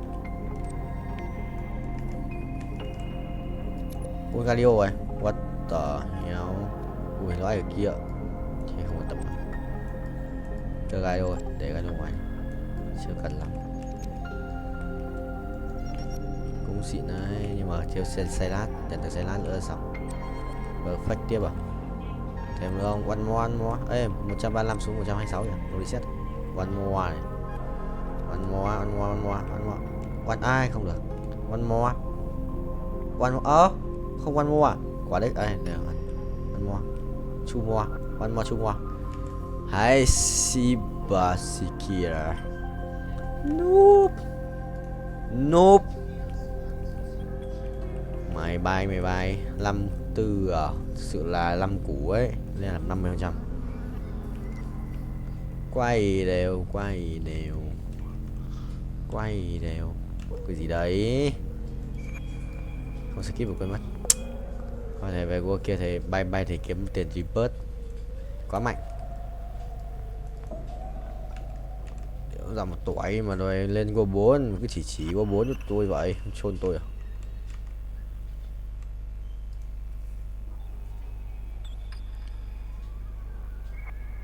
Vẫn thắng à?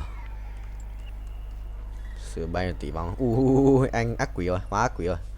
Từ ngày em đi anh hóa thành ác quỷ Ride Car Simulator. 22 củ à? Anh sẽ bay được tầm 400 củ, 450 thì mới lên cấp tiếp theo được. Sự bình chi linh ấy. Nhanh và nhẹ, ui bay nhanh đét, tốc độ sự vua. Tốc độ sự vua ấy, tốc độ sử dụng một đẳng cấp Pro VIP. Chuẩn không vậy? Thắng được không vậy? Rồi, có mỗi quân cho gát sẽ làm chi? Có mỗi cho gát làm chi? Cho gát 2 mũ thích nghi à?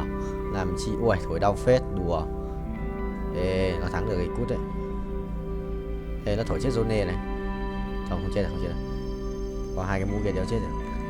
2 mũ đấy chỉ là kích thêm sát thương phép. Xong rồi. Quả chém mới là của mình rồi, chắn luôn. Đi chợ 100 máu bốc lửa. Đồ Zone này. Zone cái cục đấy sự xịn không? Ban lan chắn à? Đồ cổ này. 15% hút báo chủ sở đồng minh được đấy. Cái ui mất lắc rồi. Còn những con cục vàng. Lấy một cục vàng đi. Rồi chạy lấy cái này. Ha sorry mày. bay cao, một lần bay được tầm 40 triệu. চোখ বন্ধ করলে তুমি যে কি করবে আমি জানি না। কি বলো, কি করব? জানি জানি আমি। বন্ধ করো না, চোখ বন্ধ করো।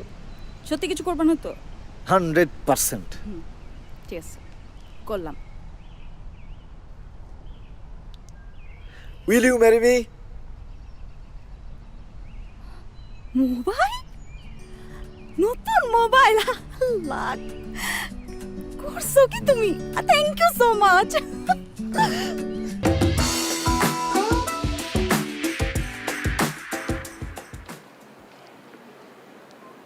কে? Sir courier. দাঁড়াও।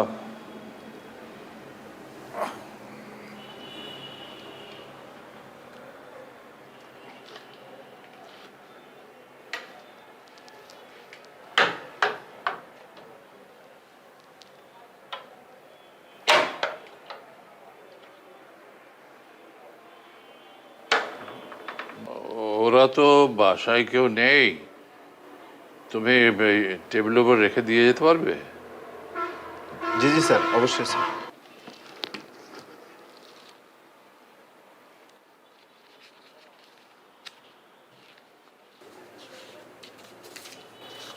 স্যার রিসিপ্ট স্যার, সই লাগবে স্যার একটা।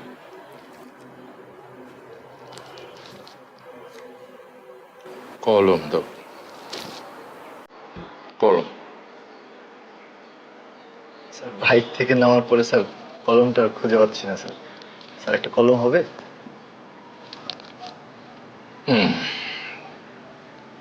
দাঁড়াও। জি।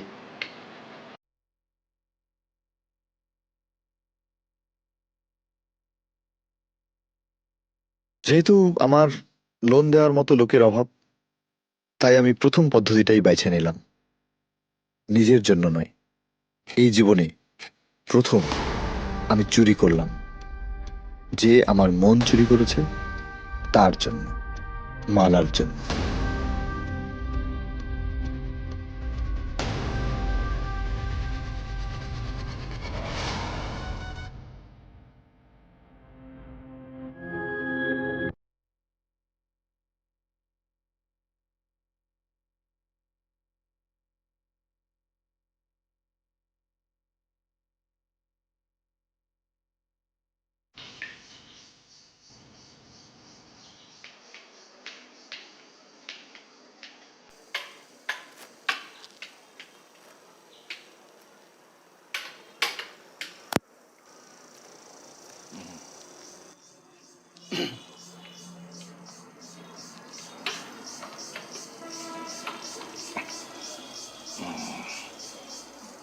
ঠিকানাটা কি আছে ওখানে? জি স্যার। ঠিকানা স্যার আলেকজান্দ্রিয়া, ইজিপ্ট, মিশর থেকে আসছে স্যার। ও, মিশর। মিশর তো দারুণ একটা জায়গা, বিশেষ করে অ্যান্টিক্সের জন্য। আমি যতবার গেছি মিশরে, ততবারই আমি কিছু না কিছু নিয়ে এসছি সেখান থেকে।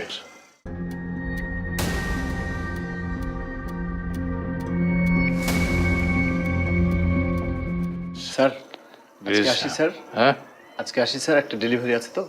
আচ্ছা, এসো।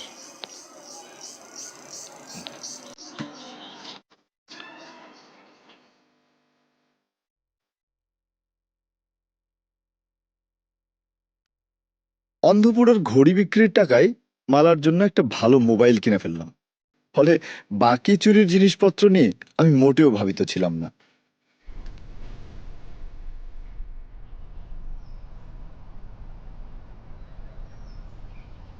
মালা,